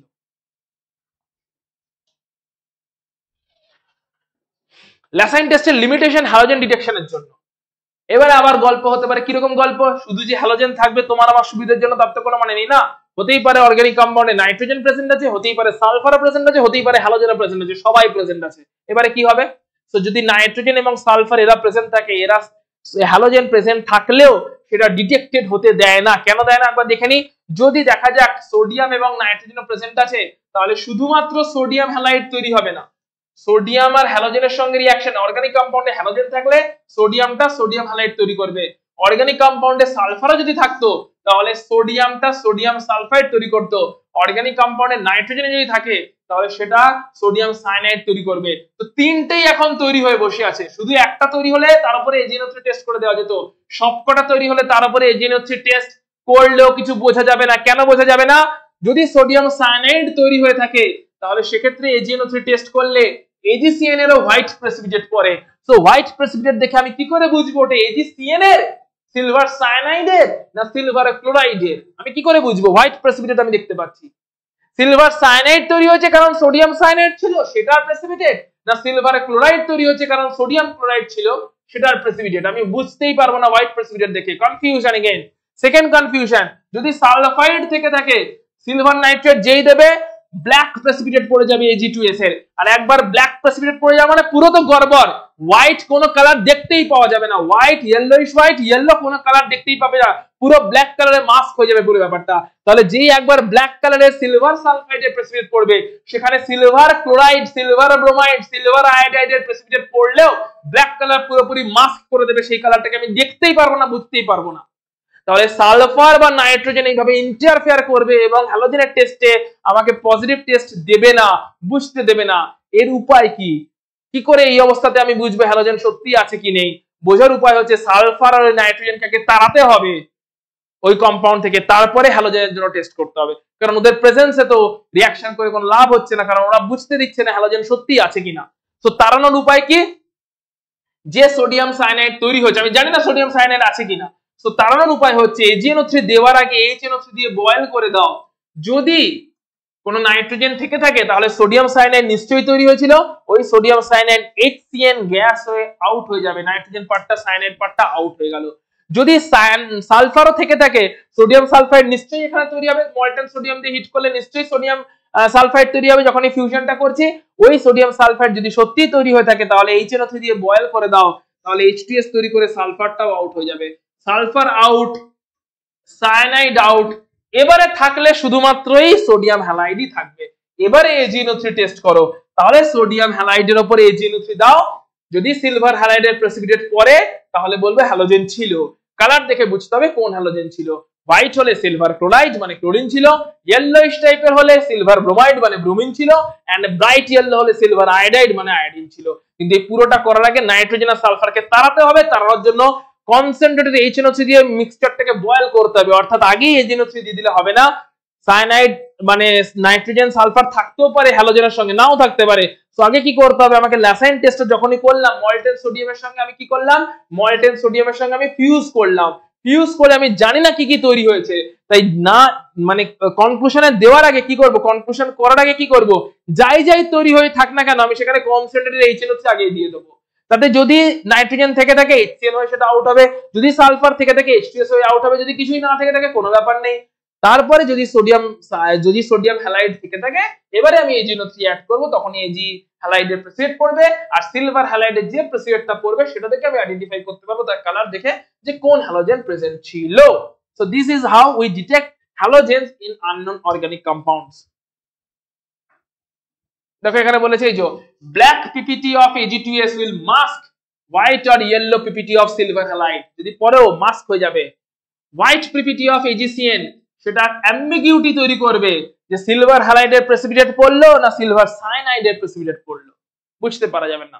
সো সেটাকে রিমুভাল করার জন্য, ইন্টারফেরেন্সকে রিমুভাল করার জন্য we have this equations and this method.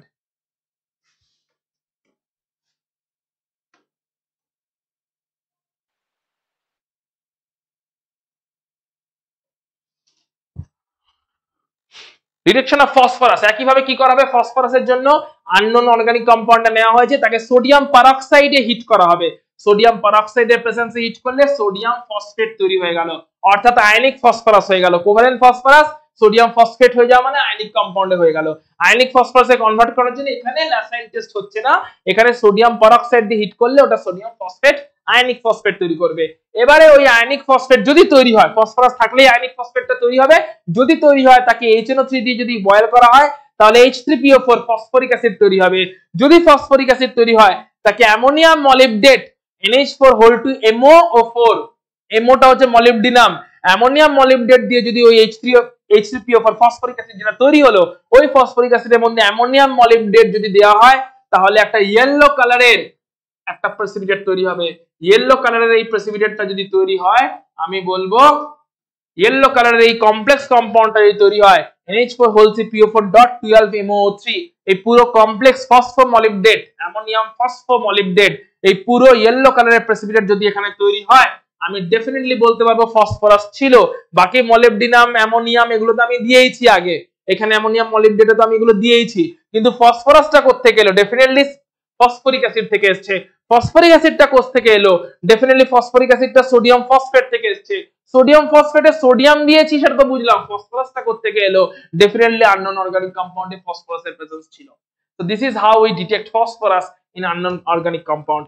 এই অবধি আমাকে বলবে কারোর কোনো অসুবিধা আছে কিনা, কারণ এখানে ডিটেকশনটা শেষ হচ্ছে।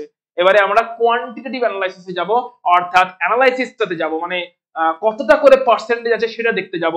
এতক্ষণ পর্যন্ত আমরা দেখলাম ডিটেকশন, কি কি আছে, যে যে টেস্ট পজিটিভ সেই সেই এলিমেন্ট প্রেজেন্ট আছে। এইভাবে আননোন কম্পাউন্ডে কতগুলো এলিমেন্ট প্রেজেন্ট আছে, কোন কোন টেস্ট পজিটিভ দিল তার যদি আমি জেনে গেলাম কতগুলো টেস্ট, কতগুলো এলিমেন্ট প্রেজেন্ট আছে। যে যে এলিমেন্ট প্রেজেন্ট থাকবে তাদের জন্য, সবার জন্য অবভিয়াসলি কোয়ান্টিটেটিভ স্টাডি করব না, যারা যারা প্রেজেন্ট থাকবে তাদের জন্য এবার আমরা কোয়ান্টিটেটিভ স্টাডিতে ঢুকতে চলেছি, যেখানে পার্সেন্টেজটা ক্যালকুলেট করব। তাই এই অবস্থায় কারোর যদি কোনো ডাউট থেকে থাকে আমাকে জানাও, যে স্যার ডিটেকশনের এই জায়গাটা একবার বললে ভালো হয় বা বুঝতে পারি, আদারওয়াইজ আমরা মুভ করে যাচ্ছি কোয়ান্টিটেটিভ টেস্ট। কোনো একটা যে কটা ডিটেকশন করলাম, কি কি ডিটেকশন করলাম? Carbon, hydrogen, sulphur, nitrogen, halogen, তিনটে হ্যালোজেন এন্ড ফসফরাস, এই 6টা এলিমেন্টের আমরা ডিটেকশন করেছি, ডিটেকশনটা দেখেছি। আমরা এখন চলে যাচ্ছি কোয়ান্টিটেটিভে। কোনো ডাউট থাকলে কারোর এই অবস্থায় ক্লিয়ার করে নাও, কারণ আমরা এখন কোয়ান্টিটেটিভ মানে কতটা করে আছে, যেটা যেটাই আছে, কার্বন আছে তো কতটা আছে, হাইড্রোজেন আছে তো কতটা আছে, পার্সেন্টেজ কি, ঠিক আছে, সালফার আছে কতটা আছে, ক্লোরিন আছে, হ্যালোজেন আছে কতটা আছে, সেটাতে ঢুকতে চলেছি।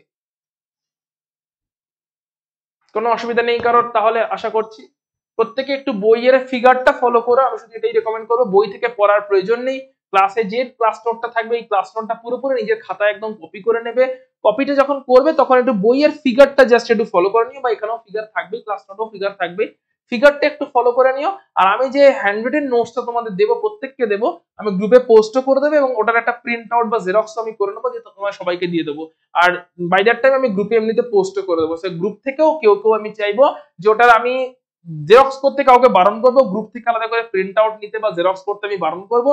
আমি যে হ্যান্ডরিটেন নোটটা গ্রুপে পোস্ট করব, ওই নোটটাও প্রত্যেকে দেখে দেখে নিজের খাতায় পুরো কপি করে ফেলবে। তাহলে কি হবে, তোমার খাতায় কপিও করা হয়ে যাবে পুরো জিনিসটা, আর কপি করার থ্রু দিয়ে তোমার একবার নিজের পড়া এবং রিভিশন করাটাও হয়ে যাবে। সো এইভাবে তুমি পুরো জিনিসটাকে গ্র্যাব করে ফেলে। এখান থেকে একটা দুটো নিউমেরিক্যাল আসতে পারে, হরিয়ানা বিদ্যা মন্দিরে যেমন বলে দিয়েছে নিউমেরিক্যাল আসবে না এখান থেকে, ঠিক আছে, এই জায়গা থেকে হরিয়ানা বিদ্যা মন্দিরে বলে দিয়েছে, ডিক্লেয়ার করে দিয়েছে নিউমেরিক্যাল আসবে না কিছু, কিন্তু অন্যান্য স্কুলে আসতে পারে বা ফাইনালে আসতে পারে। আপাতত হাফ ইয়ারলিতে হয়তো না আসতে পারে, বাট ফাইনালে আসতে পারে। আই গেস হাফ ইয়ারলি হরিয়ানাতে সোমবার বা মঙ্গলবার আছে মেবি, বাট ওখানে বলে দিয়েছে এখান থেকে কোনো কোয়েশ্চেন্স দেবে না মোস্টলি, হরিয়ানা যতটা আমি খবর পেয়েছি। কিন্তু ভাবাংশে দেওয়ার চান্সেস আছে, মানে নেক্সট কামিং কোন টেস্টে হোক বা অ্যানুয়ালে হোক দেওয়ার চান্সেস আছে, বা কম্পিটিটিভ কোয়েশ্চেন্স আসে, সেই জায়গাটা আমাদের দেখে রাখতে হবে। অতটা ইম্পর্টেন্ট নয়, কিন্তু জাস্ট একটু দেখে রাখতে হবে। সেই জন্য এই জায়গাটাতে আমরা বইকে অত ফোকাস করবো না, আমি যে নোটসটা দেবো সেই নোটসটা আর এনসিইআরটির বইটা ফর দ্য পিউরিফিকেশন পারপাস, এইটুকু পড়লে এখানে যথেষ্ট। খুবই লেস ইম্পর্টেন্ট জায়গা এটা, কিন্তু কোয়েশ্চেন্স চলে এলে তখন শিওর শট মার্কস পাওয়া যায়, তাই করে রাখতে হয়। সো চলে আসছি, যখনই আমরা কোয়ান্টিটেটিভ বলবো তখনই আমরা এস্টিমেশন ওয়ার্ডটা ইউজ করি, ঠিক আছে। যখনই আমরা কোয়ালিটেটিভ বলছিলাম আমরা ডিটেকশন ওয়ার্ডটা ইউজ করেছিলাম। ডিটেকশন মানে জাস্ট জানছি আছে কি নেই, এস্টিমেশন মানে কতটা আছে সেটাকে ফিগার আউট করছি। সো এস্টিমেশন অফ এখন কার্বন এন্ড হাইড্রোজেন যেগুলো যেগুলো আছে তাদেরই আমরা এস্টিমেশনে চলে যাচ্ছি। সো এস্টিমেশনের জন্য কেমন করে করছি পুরো সেটআপটা আমরা দেখার চেষ্টা করছি। এটা একটা মোটামুটি টেন্টেটিভ ফিগার, তবে আমি আন্দাজে মোটামুটি ইকুয়েশনের থ্রু দিয়ে বলার চেষ্টা করছি যে একটা আননোন অর্গানিক কম্পাউন্ড ছিল, ওই অর্গানিক কম্পাউন্ডে কার্বন আছে এখন ডিটেক্টেড, আগেই ডিটেকশন করে নিয়েছে, সো ধরলাম কার্বন ডিটেক্টেড, অবভিয়াসলি অর্গানিক মানে তো কার্বন ডিটেক্টেডই হবে। সো অর্গানিক কম্পাউন্ডে কার্বন আছে, এই অবস্থায় ওই অর্গানিক কম্পাউন্ডটাকে একটা ফার্নেসের মধ্যে হিট করা হয়, যে ফার্নেসে কিনা কিউপ্রিক অক্সাইড প্রেজেন্স থাকে। তো কিউপ্রিক অক্সাইডের প্রেজেন্সে অর্গানিক কম্পাউন্ডটাকে একটা ফার্নেসে হিট করা হয়, তাতে অবভিয়াসলি কার্বনটা কার্বন ডাই অক্সাইড তৈরি করে। একইভাবে ওই আননোন কম্পাউন্ডে যদি হাইড্রোজেন থাকে, যখনই কিউপ্রিক অক্সাইডের প্রেজেন্সে ফার্নেসের মধ্যে কম্পাউন্ডটাকে হিট করা হবে, তখন ক্লিয়ারলি হাইড্রোজেন পার্টটা ওয়াটার তৈরি করবে। তাহলে কার্বন পার্টটা তৈরি করলো carbon dioxide and hydrogen পার্টটা তৈরি করলো ওয়াটার। কিভাবে তৈরি করলো? কিউপ্রিক অক্সাইডের প্রেজেন্সে হিটটা করা হয়েছে, তবে হিটটা এখন টেস্ট টিউবে করা হয়নি, ফার্নেসে করা হয়েছে। এরপরে কি করা হবে? এই যে মিক্সচারটা তৈরি হলো, তাহলে গ্যাস মিক্সচারটাতে কি কি প্রেজেন্ট আছে? হিট করলে যে গ্যাস মিক্সচারটা তৈরি হলো, ওই গ্যাস মিক্সচারটাতে প্রেজেন্ট আছে কার্বন ডাই অক্সাইড গ্যাস এবং moisture. Carbon die oxide gas এবং ময়েশ্চার, এটাই প্রেজেন্স আছে গ্যাস মিক্সচারটাকে। এবার ওই গ্যাস মিক্সচারটাকে এরকম একটা ইউ শেপের টিউব থাকে, যার মধ্যে ক্যালসিয়াম ক্লোরাইড, যার কিনা ওয়েট জানা, আগে থাকতেই ওয়েট জানা, সো নন ওয়েটের ক্যালসিয়াম ক্লোরাইড ভর্তি করা থাকে একটা ইউ শেপের টিউবের মধ্যে। এই গ্যাস মিক্সচারটাকে যেই তৈরি হলো ফার্নেসের মধ্যে, সঙ্গে সঙ্গে ইউ শেপের টিউবের থ্রু দিয়ে পাস করানো হয়। যেহেতু ময়েশ্চার আছে, ক্যালসিয়াম ক্লোরাইড ময়েশ্চারকে অ্যাবজর্ব করে নেয়। ময়েশ্চারকে অ্যাবজর্ব করলে কতটা ময়েশ্চার অ্যাবজর্ব হয়েছে কি করে পাবো? কতটা ময়েশ্চার তৈরি হয়েছিল এবং কতটা ময়েশ্চার অ্যাবজর্ব হলো কি করে পাবো? আমি ক্যালসিয়াম ক্লোরাইডে কতটা আছে ইউ শেপের টিউবটার আমি মাস জানি, আগে থাকতে ওটা ওয়েট করে রাখা আছে। তারপরে যখন পুরো গ্যাস মিক্সচারটাকে পাস করে দিলাম, আবার আমি মাস নিলাম, ওয়েট করে নিলাম। এই যে মাস দুটোর ডিফারেন্স, ওই ডিফারেন্সটাই হচ্ছে অ্যাবজর্বড ময়েশ্চারের মাস। কতটা ময়েশ্চার অ্যাবজর্ব হয়েছে? আগে যখন ময়েশ্চার মানে গ্যাস মিক্সচারটা পাস করিনি, গ্যাস মিক্সচারটা যখন ওই ইউ টিউবটার থ্রু দিয়ে পাস করিনি, তখন যতটা তখন যা মাস ছিল, আর গ্যাস মিক্সচারটাকে ওই ইউ টিউবটার থ্রু দিয়ে পাস করে দিয়েছি, তারপরে যতটা মাস হলো ওই টিউবটার, এই মাস দুটোর ডিফারেন্সটাই হচ্ছে কতটা ময়েশ্চার অ্যাবজর্ব হয়ে গেছে, কারণ ক্যালসিয়াম ক্লোরাইড ময়েশ্চারটাকে অ্যাবজর্ব করে নেয়। তাহলে ময়েশ্চারের মাস কি হবে? Water vapour are absorbed in anhydrous calcium chloride tube, ওখানে ওয়াটার ভেপারটা অ্যাবজর্ব হবে, তাই ওই টিউবের মাসে যতটা বাড়লো ওটাই বেসিক্যালি অ্যাবজর্বড ময়েশ্চারটার মাস। যা ছিল এবং বেড়ে যতটা হলো, মাস ময়েশ্চারটা অ্যাবজর্ব করার জন্য বেড়ে যতটা হলো, এই ডিফারেন্সটাই হচ্ছে অ্যাবজর্বড ময়েশ্চারটার মাস। তাহলে এখন মিক্সচারে আর কে পড়ে আছে? ময়েশ্চারতে অ্যাবজর্ব পড়ে আছে শুধু কার্বন ডাই অক্সাইড। একইভাবে সেকেন্ড আর একটা ইউ টিউবে, যার মধ্যে কিনা পটাশিয়াম হাইড্রোক্সাইড সলিউশন আছে, যেটারও মাস কিনা আগে থাকতেই নিয়ে রাখা আছে, তার থ্রু দিয়ে রিমেনিং গ্যাস মিক্সচারটাকে গ্যাসটাকে পাস করে দেওয়া হলো। রিমেনিং গ্যাসটাকে কার্বন ডাই অক্সাইড, কারণ ময়েশ্চার তো আগেই অ্যাবজর্ব। এবারে সেকেন্ড টিউবটাতেও যে মাসের ইনক্রিজ হবে, সেটা তাহলে কার মাস হবে? কার্বন ডাই অক্সাইড গ্যাসটার মাস, কারণ কার্বন ডাই অক্সাইড গ্যাসটাই অ্যাবজর্বড হয়ে যাচ্ছে ওই পটাশ বাল্বের মধ্যে, যার মধ্যে কেওএইচ সলিউশনটা ছিল। তাহলে আমি কি করব? এক্সপেরিমেন্টের আগে একবার কেওএইচ সলিউশন যে টিউবটাতে আছে তার মাস নিয়ে রাখবো, এবং ক্যালসিয়াম ক্লোরাইড যে টিউবটাতে আছে তার মাস নিয়ে রাখবো। গ্যাস মিক্সচার পাস করিয়ে দেবো দুটো থ্রু দিয়ে, একটাতে ময়েশ্চার অ্যাবজর্ব হয়ে যাবে, একটাতে কার্বন ডাই অক্সাইড অ্যাবজর্ব হয়ে যাবে, তারপরে দুজনেরই আবার মাস নিয়ে নেবো। ক্যালসিয়াম ক্লোরাইড টিউবের মাসে যতটা ইনক্রিজ হলো সেটাকে আমি বলবো ময়েশ্চারের মাস, আর কেওএইচ টিউবের যতটা ইনক্রিজ হলো মাস, কেওএইচ টিউবের মধ্যে যতটা মাসের ইনক্রিজ হলো সেটাকে আমি বলবো, কেওএইচ টিউবের মধ্যে যতটা মাসের ইনক্রিজ হলো সেটাকে আমি বলবো কি, কেওএইচ মাসের যেটা ইনক্রিজ হলো সেটা হচ্ছে কার্বন ডাই অক্সাইডের মাস, কারণ কার্বন ডাই অক্সাইডকে অ্যাবজর্ব করেছে কেওএইচ, আর ময়েশ্চারটাকে অ্যাবজর্ব করেছে ক্যালসিয়াম ক্লোরাইড। তাহলে ওদের মাসে যতটা করে ইনক্রিজ হলো সেটা হয়ে গেল কার্বন ডাই অক্সাইডের মাস, যে কার্বন ডাই অক্সাইড কিনা অর্গানিক কম্পাউন্ডের সঙ্গে অক্সিজেনের রিঅ্যাকশনে তৈরি হয়েছে। ময়েশ্চারের মাস যতটা কিনা মাসের ইমপ্রুভ হলো, ক্যালসিয়াম ক্লোরাইডের মাসে যতটা ইমপ্রুভ হলো, ক্যালসিয়াম ক্লোরাইড টিউবের মাসে যতটা ইমপ্রুভ হলো, যতটা বেড়ে গেল, ওটা হচ্ছে ময়েশ্চারের মাস। যে ময়েশ্চারের মাসের ময়েশ্চারটা কোত্থেকে তৈরি হয়েছে? যখন অর্গানিক কম্পাউন্ডটাকে আমি হিট করেছি, যখন অর্গানিক কম্পাউন্ডটাকে আমি কিউপ্রিক অক্সাইড দিয়ে হিট করেছি তখন। তাহলে অর্গানিক কম্পাউন্ডে কার্বন ছিল, হাইড্রোজেন ছিল, কিউপ্রিক অক্সাইড দিয়ে ফার্নেসে হিট করেছি, গ্যাস মিক্সচারটাকে আমি পাস করে দিয়েছি অ্যানহাইড্রাস ক্যালসিয়াম ক্লোরাইড থ্রু দিয়ে, যে ময়েশ্চার অ্যাবজর্ব করেছে, আর কেওএইচ এর থ্রু দিয়ে যে কার্বন ডাই অক্সাইডকে অ্যাবজর্ব করেছে। যতটা করে মাস এর জন্য বেড়ে গেছে সেটাই হচ্ছে ওই যতটা করে তৈরি হয়েছিল। যতটা ক্যালসিয়াম ক্লোরাইড টিউবের মাস বাড়লো ওটা ময়েশ্চারের মাস, যতটা কেওএইচ বাল্বের মাস বাড়লো ওটা কার্বন ডাই অক্সাইডের মাস। এবারে আমি এখান থেকে পার্সেন্টেজ কেমন করে ক্যালকুলেট করব? সো পার্সেন্টেজ ক্যালকুলেট করার ফর্মুলা হচ্ছে, ফর্মুলা মনে রাখতে হবে, percentage of carbon is equal to 12 into mass of carbon dioxide. এই মাস অফ কার্বন ডাই অক্সাইডটা অ্যাকচুয়ালি কি বলতো? এটা হচ্ছে increase in mass of potash bulb. ওই যে পটাশ বাল্বটা আছে যার মধ্যে KOH টা ছিল, ওই KOH এর বাল্বটাতে যতটা মাসের ইনক্রিজ হলো ওটাই বেসিক্যালি কার্বন ডাই অক্সাইডের মাসটা, যেটা এখানে পুট করতে হবে যে ভ্যালুটা, ইনটু 100 ডিভাইডেড বাই 44 ইনটু কতটা অর্গানিক কম্পাউন্ড নিয়েছিলাম। 44 ইনটু ডিনোমিনেটর আছে কতটা অর্গানিক কম্পাউন্ড আমি নিয়ে স্টার্ট করেছিলাম, কতটা অর্গানিক কম্পাউন্ড নিয়ে স্টার্ট করেছিলাম। হাইড্রোজেনের পার্সেন্টেজ কেমন করে বেরোবে? 2 into mass of moisture. Again ময়েশ্চারের মাস কতটা হবে? ময়েশ্চারের মাস হচ্ছে ওই ক্যালসিয়াম ক্লোরাইডের টিউবে কতটা মাস ইনক্রিজ হলো, ওটাই অতটাই ময়েশ্চার তৈরি হয়েছিল, যেটা অ্যাবজর্ব হয়ে গেছিল। ক্যালসিয়াম ক্লোরাইডের টিউবে যতটা মাসের ইনক্রিজ হলো অতটাই ময়েশ্চার অ্যাবজর্ব হয়ে গেছিল, তাই মাসটার ইনক্রিজ হয়েছিল, তাই অতটাই ময়েশ্চার তৈরি হয়েছিল। Into 100 divided by 18 into mass of the organic compound যতটা নিয়ে স্টার্ট করেছিল। সো এইভাবে আমরা ফর্মুলা থ্রু দিয়ে এবং মেথডটা বুঝে নিয়ে আমরা কার্বন এবং হাইড্রোজেনের পার্সেন্টেজ কতটা ছিল সেটা কিন্তু বেরিয়ে গেল। যদি কম্পাউন্ডটা শুধুই হাইড্রোকার্বন হয়, অন্য কেউ না থাকে, তাহলে এদের পার্সেন্টেজ গুলোকে অ্যাড করলেই 100% পেয়ে যাওয়ার কথা। যদি এদের পার্সেন্টেজ, এদের যা পার্সেন্টেজ বেরোলো কার্বন এবং হাইড্রোজেন, তাতেই যদি 100% হয়ে যায়, মানে আমাকে বুঝতে হবে ওই অর্গানিক কম্পাউন্ডে কার্বন এবং হাইড্রোজেন ছাড়া আর কিচ্ছু নেই, মানে ওটা একটা হাইড্রোকার্বন, হয় অ্যালকেন, নয় অ্যালকিন, নয় অ্যালকাইন, অথবা বেনজিন, বেনজিন বা বেনজিনের কোনো ডেরিভেটিভ, অর্থাৎ পিওরলি হাইড্রোকার্বন, ওদের মধ্যে কোনো অক্সিজেন, সালফার, ফসফরাস কিছু প্রেজেন্ট নেই। কিন্তু যদি দেখতে পাওয়া যায় কার্বন এবং হাইড্রোজেনের মাস অ্যাডজাস্ট করে, মানে অ্যাড করে 100% হচ্ছে না, তার মানে বুঝতে হবে এখানে অন্য কোনো এলিমেন্টও প্রেজেন্ট আছে। কি এলিমেন্ট প্রেজেন্ট আছে সেটা ডিটেক্ট করে বার করে নিতে হবে, তারপরে কতটা প্রেজেন্ট আছে তার জন্য ফার্দার টেস্ট ক্যারি অন করতে হবে।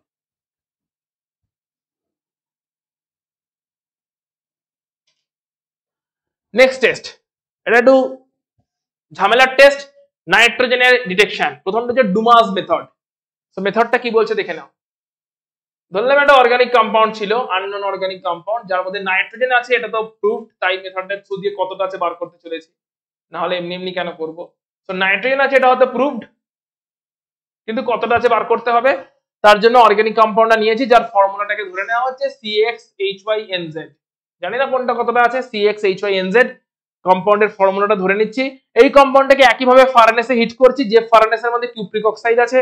সো এখান থেকে কার্বন ডাই অক্সাইড এর একটা সোর্স পাঠানো হয়, এটা হচ্ছে মোটামুটি একটা ডায়াগ্রামটা দেওয়া আছে এবং তোমাদের বইতেও ডায়াগ্রামটা দেওয়া আছে।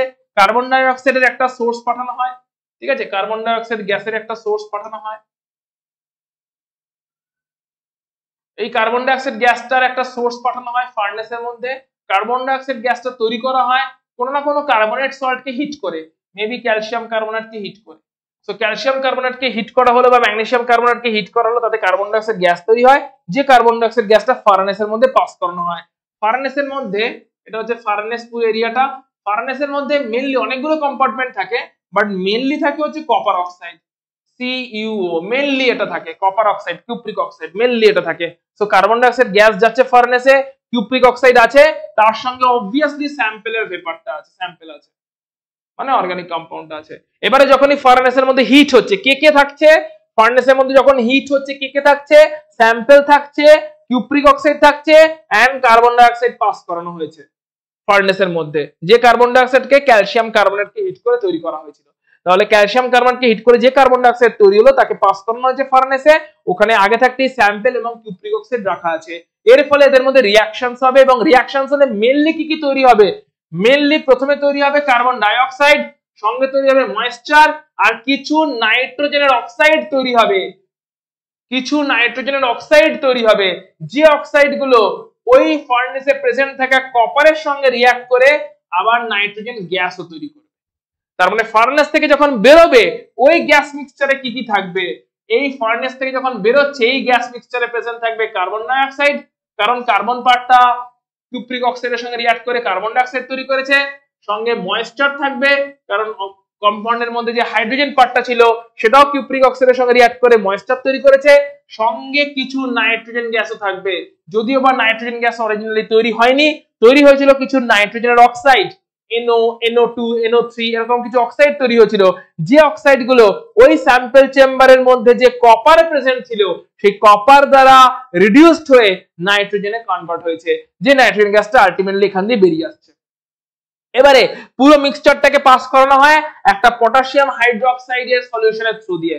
পটাশিয়াম হাইড্রোক্সাইডের সলিউশনে কি হয়ে যায়, পটাশিয়াম হাইড্রোক্সাইডের একটা সলিউশনের থ্রু দিয়ে পুরো গ্যাস মিক্সচারটাকে পাস করিয়ে দেওয়া হয়।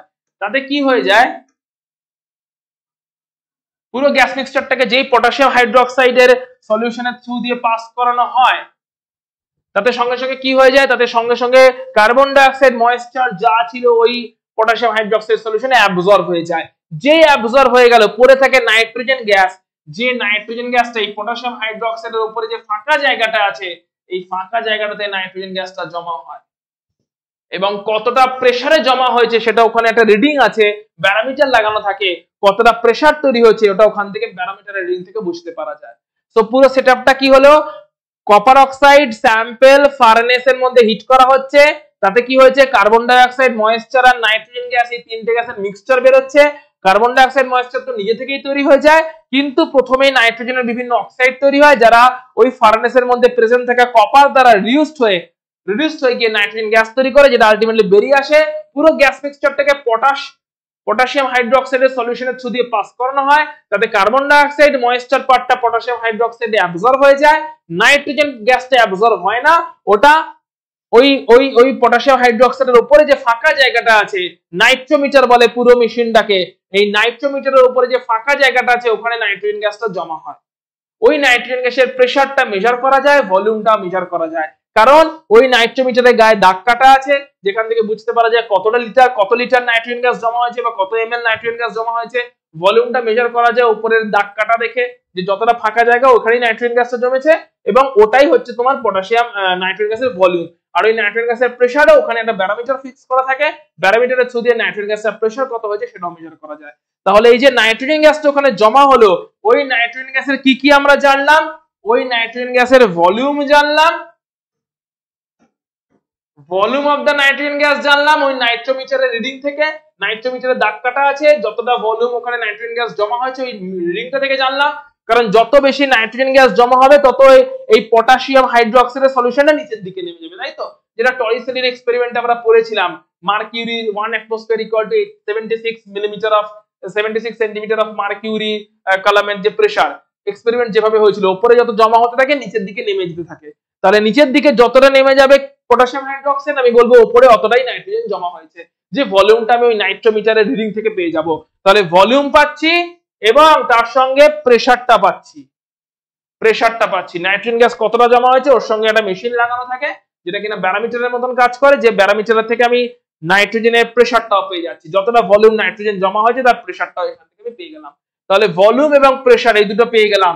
এবারে আমি এখান থেকে কেমন করে নাইট্রোজেনের এস্টিমেশন করব, নাইট্রোজেনের ভলিউম কেমন করে বেরোলো, নাইট্রোজেন যে ভলিউমটা বেরিয়েছে ওটা কি এসটিপি কন্ডিশনে বেরিয়েছে, নট নেসেসারিলি, কারণ সিচুয়েশন হতেই পারে এসটিপি কন্ডিশনে ছিল না।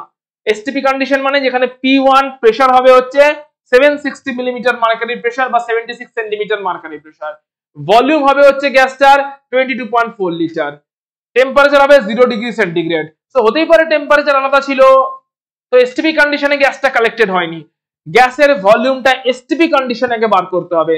এসটিপি কন্ডিশনে গ্যাসের ভলিউম কি করে বেরোবে, P1 into V1, যেখানে P1 টা হচ্ছে গ্যাসের প্রেসার যেটা নাইট্রোমিটারের রিডিং থেকে পেলাম, ব্যারোমিটারের রিডিং থেকে পেলাম, V1 হচ্ছে গ্যাসটার ভলিউম যেটাও কিনা নাইট্রোমিটারের রিডিং থেকে পেলাম, উপরে জমা হচ্ছে যে গ্যাসটা, তাহলে নাইট্রোমিটারের রিডিং থেকে আমি P1 পেলাম, V1 পেলাম, T1 যে টেম্পারেচারে কাজটা হচ্ছে পুরো এক্সপেরিমেন্টটা হচ্ছে যে টেম্পারেচারে, এক্সপেরিমেন্টাল টেম্পারেচার সেটাও থার্মোমিটার একটা কোথাও লাগিয়ে রাখলে মেজার করে নিতে পারবো। P2 টা কি অ্যাটমসফিয়ারিক প্রেসার 760 মিলিমিটার মার্কারির প্রেসার, V2 টা কি এটাই বার করতে হবে, এসটিপি তে ভলিউম কতটা বার করতে হবে, যে গ্যাসটা তৈরি হয়েছে ওটা তো এসটিপি তে তৈরি হয়নি, তাই এসটিপি তে ভলিউম কত বার করতে হবে, T2 টা কি STP temperature 273 Kelvin, and we have the equation P1 V1 equal to P2, P1 V1 by T1 is equal to P2 V2 by T2, equation of state. এখানে আমরা V2 টা বার করতে হবে, বাকি সব জানা। P1 এর ভ্যালু রিডিং থেকে পাচ্ছি নাইট্রোমিটার রিডিং, V1 এর ভ্যালু নাইট্রোমিটার রিডিং থেকে পাচ্ছি ভলিউম, T1 এর ভ্যালু ওখানে যদি কোনো থার্মোমিটার ডুবিয়ে দিই, থার্মোমিটার রেখে দিই, পুরো সেটআপটাতে একটা থার্মোমিটার রেখে দিলে আমি এক্সপেরিমেন্টাল টেম্পারেচার পেয়ে যাব। P2 জানি, T2 জানি, V2 টা আমাকে বার করে নিতে হবে, আরামসে এখান থেকে V2 বেরিয়ে যাবে। STP তে গ্যাসটার ভলিউম বেরোলো, তারপরে কি হবে, নাইট্রোজেনের পার্সেন্টেজ বেরোবে 28 ইনটু এই V2, যেটা কিনা volume of nitrogen at STP, যেটা কিনা বার করলাম P1 V1 by T1 equal to P2 V2 by T2 থেকে, সেই ভ্যালুটা পুট করতে হবে। সো 28 ইনটু নাইট্রোজেনের ভলিউম এট STP যেটা বেরোলো ইনটু 100 ডিভাইডেড বাই 22400, যেটা কিনা 1 মোল গ্যাসের molar volume, into mass of the organic compound. কতটা অর্গানিক কম্পাউন্ড নিয়ে স্টার্ট করেছিলাম, ওই ফার্নেসে তো অর্গানিক কম্পাউন্ড দিয়ে হিট করেছিলাম কিউপ্রিক অক্সাইডের সঙ্গে, সো কতটা মাসের অর্গানিক কম্পাউন্ড নিয়ে হিট করেছিলাম, সবকটা ডেটা তোমার নিউমেরিক্যালে দেওয়া থাকবে, তুমি জাস্ট ভ্যালু পুট করবে and you will get the percentage of nitrogen. তো ডুমাস মেথডে এইভাবে আমরা নাইট্রোজেনের পার্সেন্টেজ বার করতে পারি। এরপরে চলে আসছি আমরা নেক্সট মেথডে। নেক্সট মেথডটা আরো একটু ঝামেলার, জেলডালস মেথড। কেটা সাইলেন্ট আছে, এক্সপেরিমেন্টাল সেটআপটা একটু গন্ডগোলের, বোঝানোর চেষ্টা করছি, পুরোপুরি ভালো করে যদি ফোকাস করো বুঝতে পারবে। সেটআপটা মোটামুটি দেখতে পাওয়া যাচ্ছে, লেখাগুলো হয়তো পড়া যাচ্ছে না, বাট ছবিটা মোটামুটি ভিজিবল। ছবিটাকে এক্সপ্লেন করে দিচ্ছি, তাহলে পুরো রিঅ্যাকশনটা ইজি হয়ে যাবে। সো প্রথমে এখানে একটা বিকার নেওয়া হয়েছে, বিকারের মধ্যে কি আছে, আননোন কম্পাউন্ডটা আছে, অর্গানিক কম্পাউন্ডটা আছে। সো অবভিয়াসলি মেইন যে বিকারটা, এটা বিকার বলি সরি, একটা ফ্লাস্ক নেওয়া হয়েছে, রাউন্ড বটম ফ্লাস্ক, তলার দিকটা বটমটা রাউন্ড শেপের, সো রাউন্ড বটম একটা ফ্লাস্ক নেওয়া হয়েছে। রাউন্ড বটম ফ্লাস্কটার মধ্যে, রাউন্ড বটম ফ্লাস্কটাতে কি কি আছে, রাউন্ড বটম ফ্লাস্কটার মধ্যে আছে হচ্ছে অর্গানিক কম্পাউন্ড, যে অর্গানিক কম্পাউন্ডের মধ্যে maybe carbon, hydrogen, sulphur, nitrogen সবকিছুই প্রেজেন্ট ছিল। কার্বন আছে, হাইড্রোজেন আছে, নাইট্রোজেন আছে, মেবি টু সাম এক্সটেন্ট সালফারও থাকতে পারে, সবকিছুই প্রেজেন্ট আছে। এরকম একটা অর্গানিক কম্পাউন্ড নেওয়া হয়েছে ফ্লাস্কের মধ্যে। তার সঙ্গে আর কি নেওয়া হয়েছে, তার সঙ্গে নেওয়া হয়েছে কনসেন্ট্রেটেড H2SO4। তাহলে অর্গানিক কম্পাউন্ড আছে, তার সঙ্গে অর্গানিক কম্পাউন্ডে কার্বন, হাইড্রোজেন, সালফার থাকতে পারে বা নাইট্রোজেন থাকতে পারে, সবগুলোই থাকতে পারে। সঙ্গে দেওয়া হয়েছে concentrated H2SO4। So concentrated H2SO4 এর প্রেজেন্সে কিসে কিসে কি কনভার্ট হয়ে গেল, কার্বন, হাইড্রোজেন, সালফার পার্টটা কনভার্ট হয়ে গেল কনসেন্ট্রেটেড H2SO4 এর প্রেজেন্সে, অক্সিডাইজ হয়ে গেল, যে কার্বন তৈরি করলো কার্বন ডাই অক্সাইড, হাইড্রোজেন তৈরি করলো ময়েশ্চার, সালফার তৈরি করলো সালফার ডাই অক্সাইড। তাহলে কনসেন্ট্রেটেড H2SO4 যেটা কিনা একটা ভালো রকম স্ট্রং অক্সিডাইজিং এজেন্ট, ওটা কি করলো, অর্গানিক কম্পাউন্ডের কার্বনকে কনভার্ট করলো কার্বন ডাই অক্সাইডে, হাইড্রোজেন হয়ে গেল ময়েশ্চার এবং সালফার হয়ে গেল সালফার ডাই অক্সাইড। সঙ্গে নাইট্রোজেন পার্টটা যেটা ছিল ওটাও হয়ে গেল ammonium sulphate, NH4 ammonium sulphate তৈরি করলে NH4 তাহলে কার্বন, হাইড্রোজেন, নাইট্রোজেন, সালফার সবাই কিছু না কিছুতে কনভার্ট হয়ে গেল in presence of the sulphuric acid. So sulphuric অ্যাসিডের কিছুটা সালফিউরিক অ্যাসিড এইভাবে ইউটিলাইজড হয়ে গেল, কারণ অর্গানিক কম্পাউন্ডের সঙ্গে সালফিউরিক অ্যাসিড গুলো রিঅ্যাকশন হলো এবং ডিফারেন্ট ডিফারেন্ট কম্পাউন্ড তৈরি হলো, এইভাবে কিছুটা সালফিউরিক অ্যাসিড ইউটিলাইজড হয়ে গেল। এবারে এই যে অ্যামোনিয়াম সালফেটটা তৈরি হয়েছে, আমার টার্গেট নাইট্রোজেনে, তাই আমি অন্যগুলোতে ফোকাস করব না, অ্যামোনিয়াম সালফেট যেটা তৈরি হয়েছে সেখানে ফোকাস করছি। যে অ্যামোনিয়াম সালফেটটা তৈরি হয়েছে তার সঙ্গে NaOH এর রিঅ্যাকশন করানো হয়, হিট করা হয়, তাতে অ্যামোনিয়া গ্যাস তৈরি হয়। ইকুয়েশনটা পুরোটাই খেয়াল রাখতে হবে, কিন্তু টার্গেট কোন জায়গাটা সেটা তোমাকে বোঝানোর চেষ্টা করছি। অ্যামোনিয়াম সালফেটকে NaOH দিয়ে হিট করা হয়, অ্যামোনিয়া গ্যাস তৈরি হয়, ওই অ্যামোনিয়া গ্যাসটাকে সালফিউরিক অ্যাসিডের থ্রু দিয়ে পাস করানো হয়। মানে এখানে যেই আমি হিট করলাম অ্যামোনিয়া গ্যাস তৈরি হলো, অ্যামোনিয়া গ্যাসটাকে সালফিউরিক অ্যাসিডের থ্রু দিয়ে পাস করানো হয়েছে। সো এখানে বেসিক্যালি অ্যামোনিয়া গ্যাস তৈরি হয়েছিল এবং সেটা সালফিউরিক অ্যাসিডের মধ্যে পাস করানো হয়েছে। সালফিউরিক অ্যাসিডের মধ্যে পাস করালে অবভিয়াসলি যা অ্যামোনিয়া গ্যাস ছিল সেটা সালফিউরিক অ্যাসিডের মধ্যে রিঅ্যাকশন করে অ্যামোনিয়াম সালফেট তৈরি করলো এন্ড নিউট্রালাইজেশন হয়ে গেল। যে সালফিউরিক অ্যাসিড হতে পারে, হাইড্রোক্লোরিক অ্যাসিড হতে পারে, নিউট্রালাইজেশন হয়ে গেল। এবারে পুরো সালফিউরিক অ্যাসিডটা কি ইউটিলাইজ হলো? অবভিয়াসলি না, কিছুটা সালফিউরিক অ্যাসিড ইউটিলাইজড হয়ে গেল অ্যামোনিয়া গ্যাসের সঙ্গে রিঅ্যাকশনে, বাকি যে আনইউজড সালফিউরিক অ্যাসিডটা রয়ে গেছিল, সেটাকে আরো একটা কোনো নন স্ট্রেংথের অ্যালকালির সঙ্গে রিঅ্যাক্ট করিয়ে টাইট্রেশন করানো হলো, যেটাকে বলে ব্যাক টাইট্রেশন। সো সিচুয়েশনটাতে কি কি করা হলো আরেকবার বলছি, যে প্রথমে আননোন অর্গানিক কম্পাউন্ডটাকে কনসেন্ট্রেটেড সালফিউরিক অ্যাসিডের প্রেজেন্সে হিট করা হয়েছে, তাতে বাকিগুলো যা তৈরি হয়েছে, বাট নাইট্রোজেনটা অ্যামোনিয়াম সালফেট তৈরি করেছে, ওই অ্যামোনিয়াম সালফেটের সঙ্গে NaOH এর রিঅ্যাক্ট করা হয়েছে, অ্যামোনিয়া গ্যাস ইভলভ হয়েছে, ওই অ্যামোনিয়া গ্যাসের সঙ্গে অ্যামোনিয়া গ্যাসটাকে কোনো না কোনো অ্যাসিড, ধরে নিলাম সালফিউরিক অ্যাসিডের সলিউশনের থ্রু দিয়ে পাস করানো হয়েছে, তাতে কিছুটা সালফিউরিক অ্যাসিড নিউট্রালাইজ হয়ে গেছে, বাকি সালফিউরিক অ্যাসিড এখনো লেফট রয়ে গেছে আনইউজড অবস্থায়। ওই আনইউজ সালফিউরিক অ্যাসিডটাকে টাইট্রেট করা হয়েছে, টাইট্রেশন করা হয়েছে সোডিয়াম হাইড্রোক্সাইডের সলিউশনের থ্রু দিয়ে, যার কিনা ভলিউম, যার কিনা কনসেন্ট্রেশন বা স্ট্রেংথ আমার জানা ছিল, নরমালিটি আমার জানা ছিল। এবারে এই পুরো জিনিসটা করা হয়েছে, এখানে ডেটা কি কি পেয়েছি এবং সেখান থেকে ক্যালকুলেশন কেমন করে হবে। ডেটা পার্সেন্টেজ নাইট্রোজেন বেরোবে, ডেটাটা ভালো করে বুঝে নিতে হবে। ডেটা হচ্ছে 14 ডিভাইডেড বাই 1000 ইনটু যে যে ডেটাগুলো পেয়েছি সেই ভ্যালুগুলো পুট করলে পুরো জিনিসটা বেরোবে। 14 ডিভাইডেড বাই 1000 ইনটু ভি। এই ভিটা কি?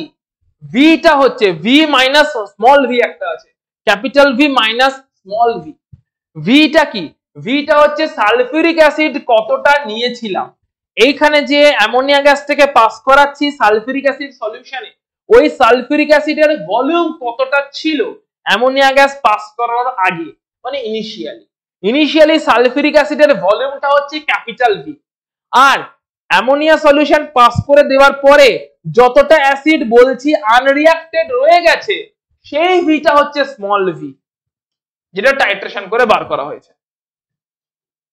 তাহলে ক্যাপিটাল ভিটা হচ্ছে ইনিশিয়ালি নেওয়া সালফিউরিক অ্যাসিড সলিউশনের ভলিউম, স্মল ভিটা হচ্ছে আনরিঅ্যাক্টেড রয়ে যাওয়া, আনইউজ রয়ে যাওয়া সালফিউরিক অ্যাসিডের ভলিউম, যেটা টাইট্রেশন করে বার করা হয়েছে। তাহলে ক্যাপিটাল ভি মাইনাস স্মল ভিটা কি বলবে? কতটা সালফিউরিক অ্যাসিড রিঅ্যাক্ট করে গেছে অ্যামোনিয়া গ্যাসের সঙ্গে, সেই ডিফারেন্সটা বলছে। ইনিশিয়ালি ছিল V volume, capital V volume, পড়ে আছে টাইট্রেশন করে পেলাম স্মল ভি ভলিউম, ডিফারেন্সটা কি? অতটাই সালফিউরিক অ্যাসিড অ্যামোনিয়ার সঙ্গে রিঅ্যাক্ট করে গেছে। ইনটু N1, N1টা কি? যে অ্যাসিডটার নরমালিটি কত, যে সালফিউরিক অ্যাসিডটা নিয়েছি তার নরমালিটি কত, ইনটু 100 ডিভাইডেড বাই W, Wটা হচ্ছে অর্গানিক কম্পাউন্ডের মাস। তো এই সমস্ত ডেটা কটা তোমাকে কোশ্চেন্সে দেওয়া থাকবে, তুমি আনসারে জাস্ট ডেটাগুলো ফিগার আউট করবে এবং ফর্মুলাতে পুট করবে, you will get the percentage of nitrogen. তো হ্যাঁ, অবভিয়াসলি ফর্মুলাগুলো এই ক্ষেত্রে মনে রাখতে হবে, ফর্মুলা মনে রাখলে কিছু করার নেই। তো পুরো জিনিসটাই হচ্ছে কনসেপচুয়াল ডেভেলপমেন্ট এবং তার সঙ্গে ফর্মুলা, কনসেপচুয়াল ডেভেলপমেন্ট এবং তার সঙ্গে ফর্মুলা।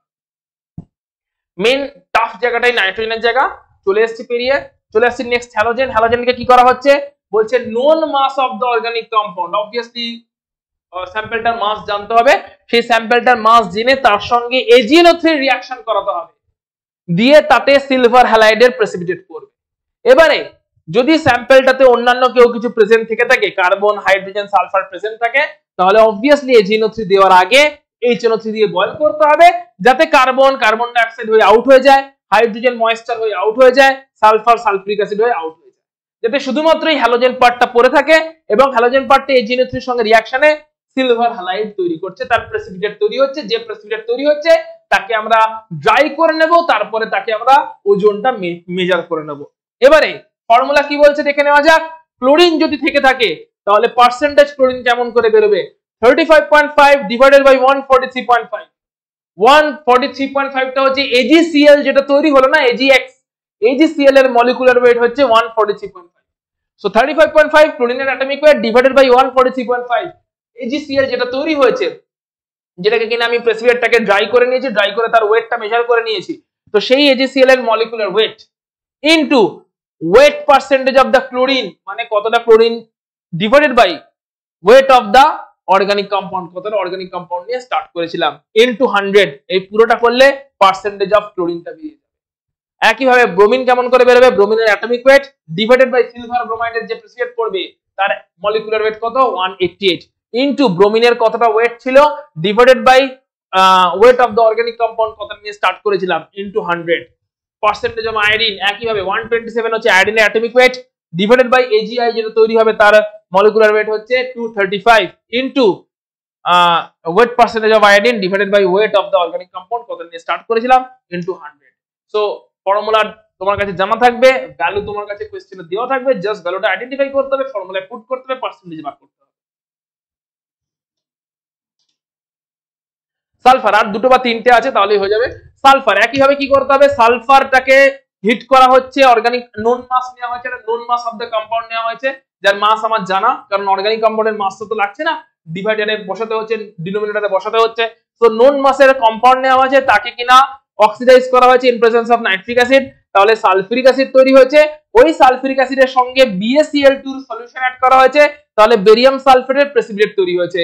যে বেরিয়াম সালফেটের প্রেসিপিটেটটাকে একই ভাবে আমি কি করলাম, আমি ড্রাই করলাম, ড্রাই করার পরে ওয়েট করে নিলাম। তাহলে এবার পার্সেন্টেজ সালফার বের হচ্ছে একই ভাবে 32, যেটা কিনা সালফারের অ্যাটমিক ওয়েট, ডিভাইডেড বাই 233। 233টা কি, এই বেরিয়াম সালফেটের মলিকুলার ওয়েট, প্রেসিপিটেটের molecular weight, into mass of the barium sulphate form. কতটা বেরিয়াম সালফেট ফর্ম হলো, ওয়েটটা মেজার করে নিয়েছি, সো জানি কতটা বেরিয়াম সালফেট ফর্ম হলো, divided by mass of the compound taken. কতটা কম্পাউন্ড নিয়ে আমি স্টার্ট করেছিলাম, কতটা মাসের কম্পাউন্ড নিয়ে আমি পুরো প্রসেসটা করতে স্টার্ট করেছিলাম, into 100, that will give the percentage of sulphur. তো একদম আগেরটার মতনই, হ্যালোজেনের মতনই, অর্থাৎ atomic weight of the element divided by যে প্রেসিপিটেট তৈরি হয়েছে তার মলিকুলার ওয়েট ইনটু প্রেসিপিটেটটার মাস ডিভাইডেড বাই অর্গানিক কম্পাউন্ডের মাস ইনটু 100। এটা হচ্ছে জেনারেল ফর্মুলা। সে সালফার বলে হ্যালোজেন বলে একই ভাবে চলছে, যে atomic weight of the element, detected element divided by তাকে যে প্রেসিপিটেট ফর্মে নিয়ে এসেছি সেই প্রেসিপিটেটটার molecular weight, AgCl, AgBr, AgI, এখানে BsO4, যে প্রেসিপিটেট ফর্মে নিয়ে এলাম সালফারকে তার molecular weight into mass of the precipitate, যে প্রেসিপিটেটটা তৈরি হয়েছে তার মাসটা কত, ডিভাইডেড বাই অর্গানিক কম্পাউন্ড নিয়েছিলাম কতটা, into 100। That will give you the percentage of the unknown compound. সেই নাইট্রোজেনটা একটু ঝামেলার ছিল, বাট বাকিগুলো একই রকম ভাবে চলছে। এরপরে আসবে ফসফরাস, সেটারও মেথড একই রকম থাকবে। সো ফসফরাসকে প্রথমে নেওয়া হয়েছে, অর্গানিক কম্পাউন্ডে ফসফরাস ছিল, তাকে নাইট্রিক অ্যাসিডের প্রেজেন্সে হিট করা হয়েছে, তাতে P2O5 তৈরি হয়েছে। ওই P2O5 কে আবার জলের প্রেজেন্সে হিট করা হয়েছে, তাতে ফসফরিক অ্যাসিড H3PO4 তৈরি হয়েছে। ফসফরিক অ্যাসিডকে ম্যাগনেসিয়াম মিক্সচারের সঙ্গে রিঅ্যাকশন করানো হয়েছে। ম্যাগনেসিয়াম মিক্সচার হচ্ছে NH4Cl আর MgCl2 তার মিক্সচার, তাতে তৈরি হয়ে গেছে ম্যাগনেসিয়াম অ্যামোনিয়াম ফসফেট, এটা কমপ্লেক্স হোয়াইট প্রেসিপিটেট। ওই কমপ্লেক্স হোয়াইট প্রেসিপিটেটকে হিট করা হয়েছে, তাহলে ম্যাগনেসিয়াম পাইরোফসফেট তৈরি হয়েছে Mg2P2O7। তাহলে আলটিমেটলি ফসফরাসকে কোন ফরম্যাটে নিয়ে এলাম, Mg2P2O7 এই ফরম্যাটে নিয়ে এলাম। ক্লিয়ারলি দেখে নাও আরেকবার, ফসফরাস নাইট্রিক অ্যাসিডের সঙ্গে রিঅ্যাক্ট করে P2O5 জলের প্রেজেন্সে ফসফরিক অ্যাসিড ম্যাগনেসিয়াম মিক্সচার দিয়েছি, ম্যাগনেসিয়াম অ্যামোনিয়াম ফসফেটকে হিট করলে, ড্রাই হিটিং করলে ম্যাগনেসিয়াম পাইরোফসফেটের প্রেসিপিটেট আলটিমেটলি পেলাম Mg2P2O7। তাহলে পার্সেন্টেজ অফ ফসফরাস কেমন করে বেরোবে, ফসফরাস হচ্ছে টার্গেট এলিমেন্ট, তার অ্যাটমিক ওয়েট ডিভাইডেড বাই কোন ফরম্যাট প্রেসিপিটেটে নিয়ে এলাম, Mg2P2O7 ফরম্যাটে নিয়ে এলাম, তার মলিকুলার ওয়েট ইনটু কতটা precipitate, mass of the precipitate divided by mass of the organic compound taken into 100। Same হতে হবে, দেখে নাও। 62 হচ্ছে ফসফরাসের অ্যাটমিক ওয়েট, 62 নয় অ্যাকচুয়ালি 31 ফসফরাসের অ্যাটমিক ওয়েট, কিন্তু পাইরোফসফেটের ফর্মুলাতে দেখো Mg2P2O7 আছে, যেহেতু P2 আছে তাই দুটো ফসফরাসের জন্য ক্যালকুলেট হচ্ছে, তাই 62 করা হয়েছে।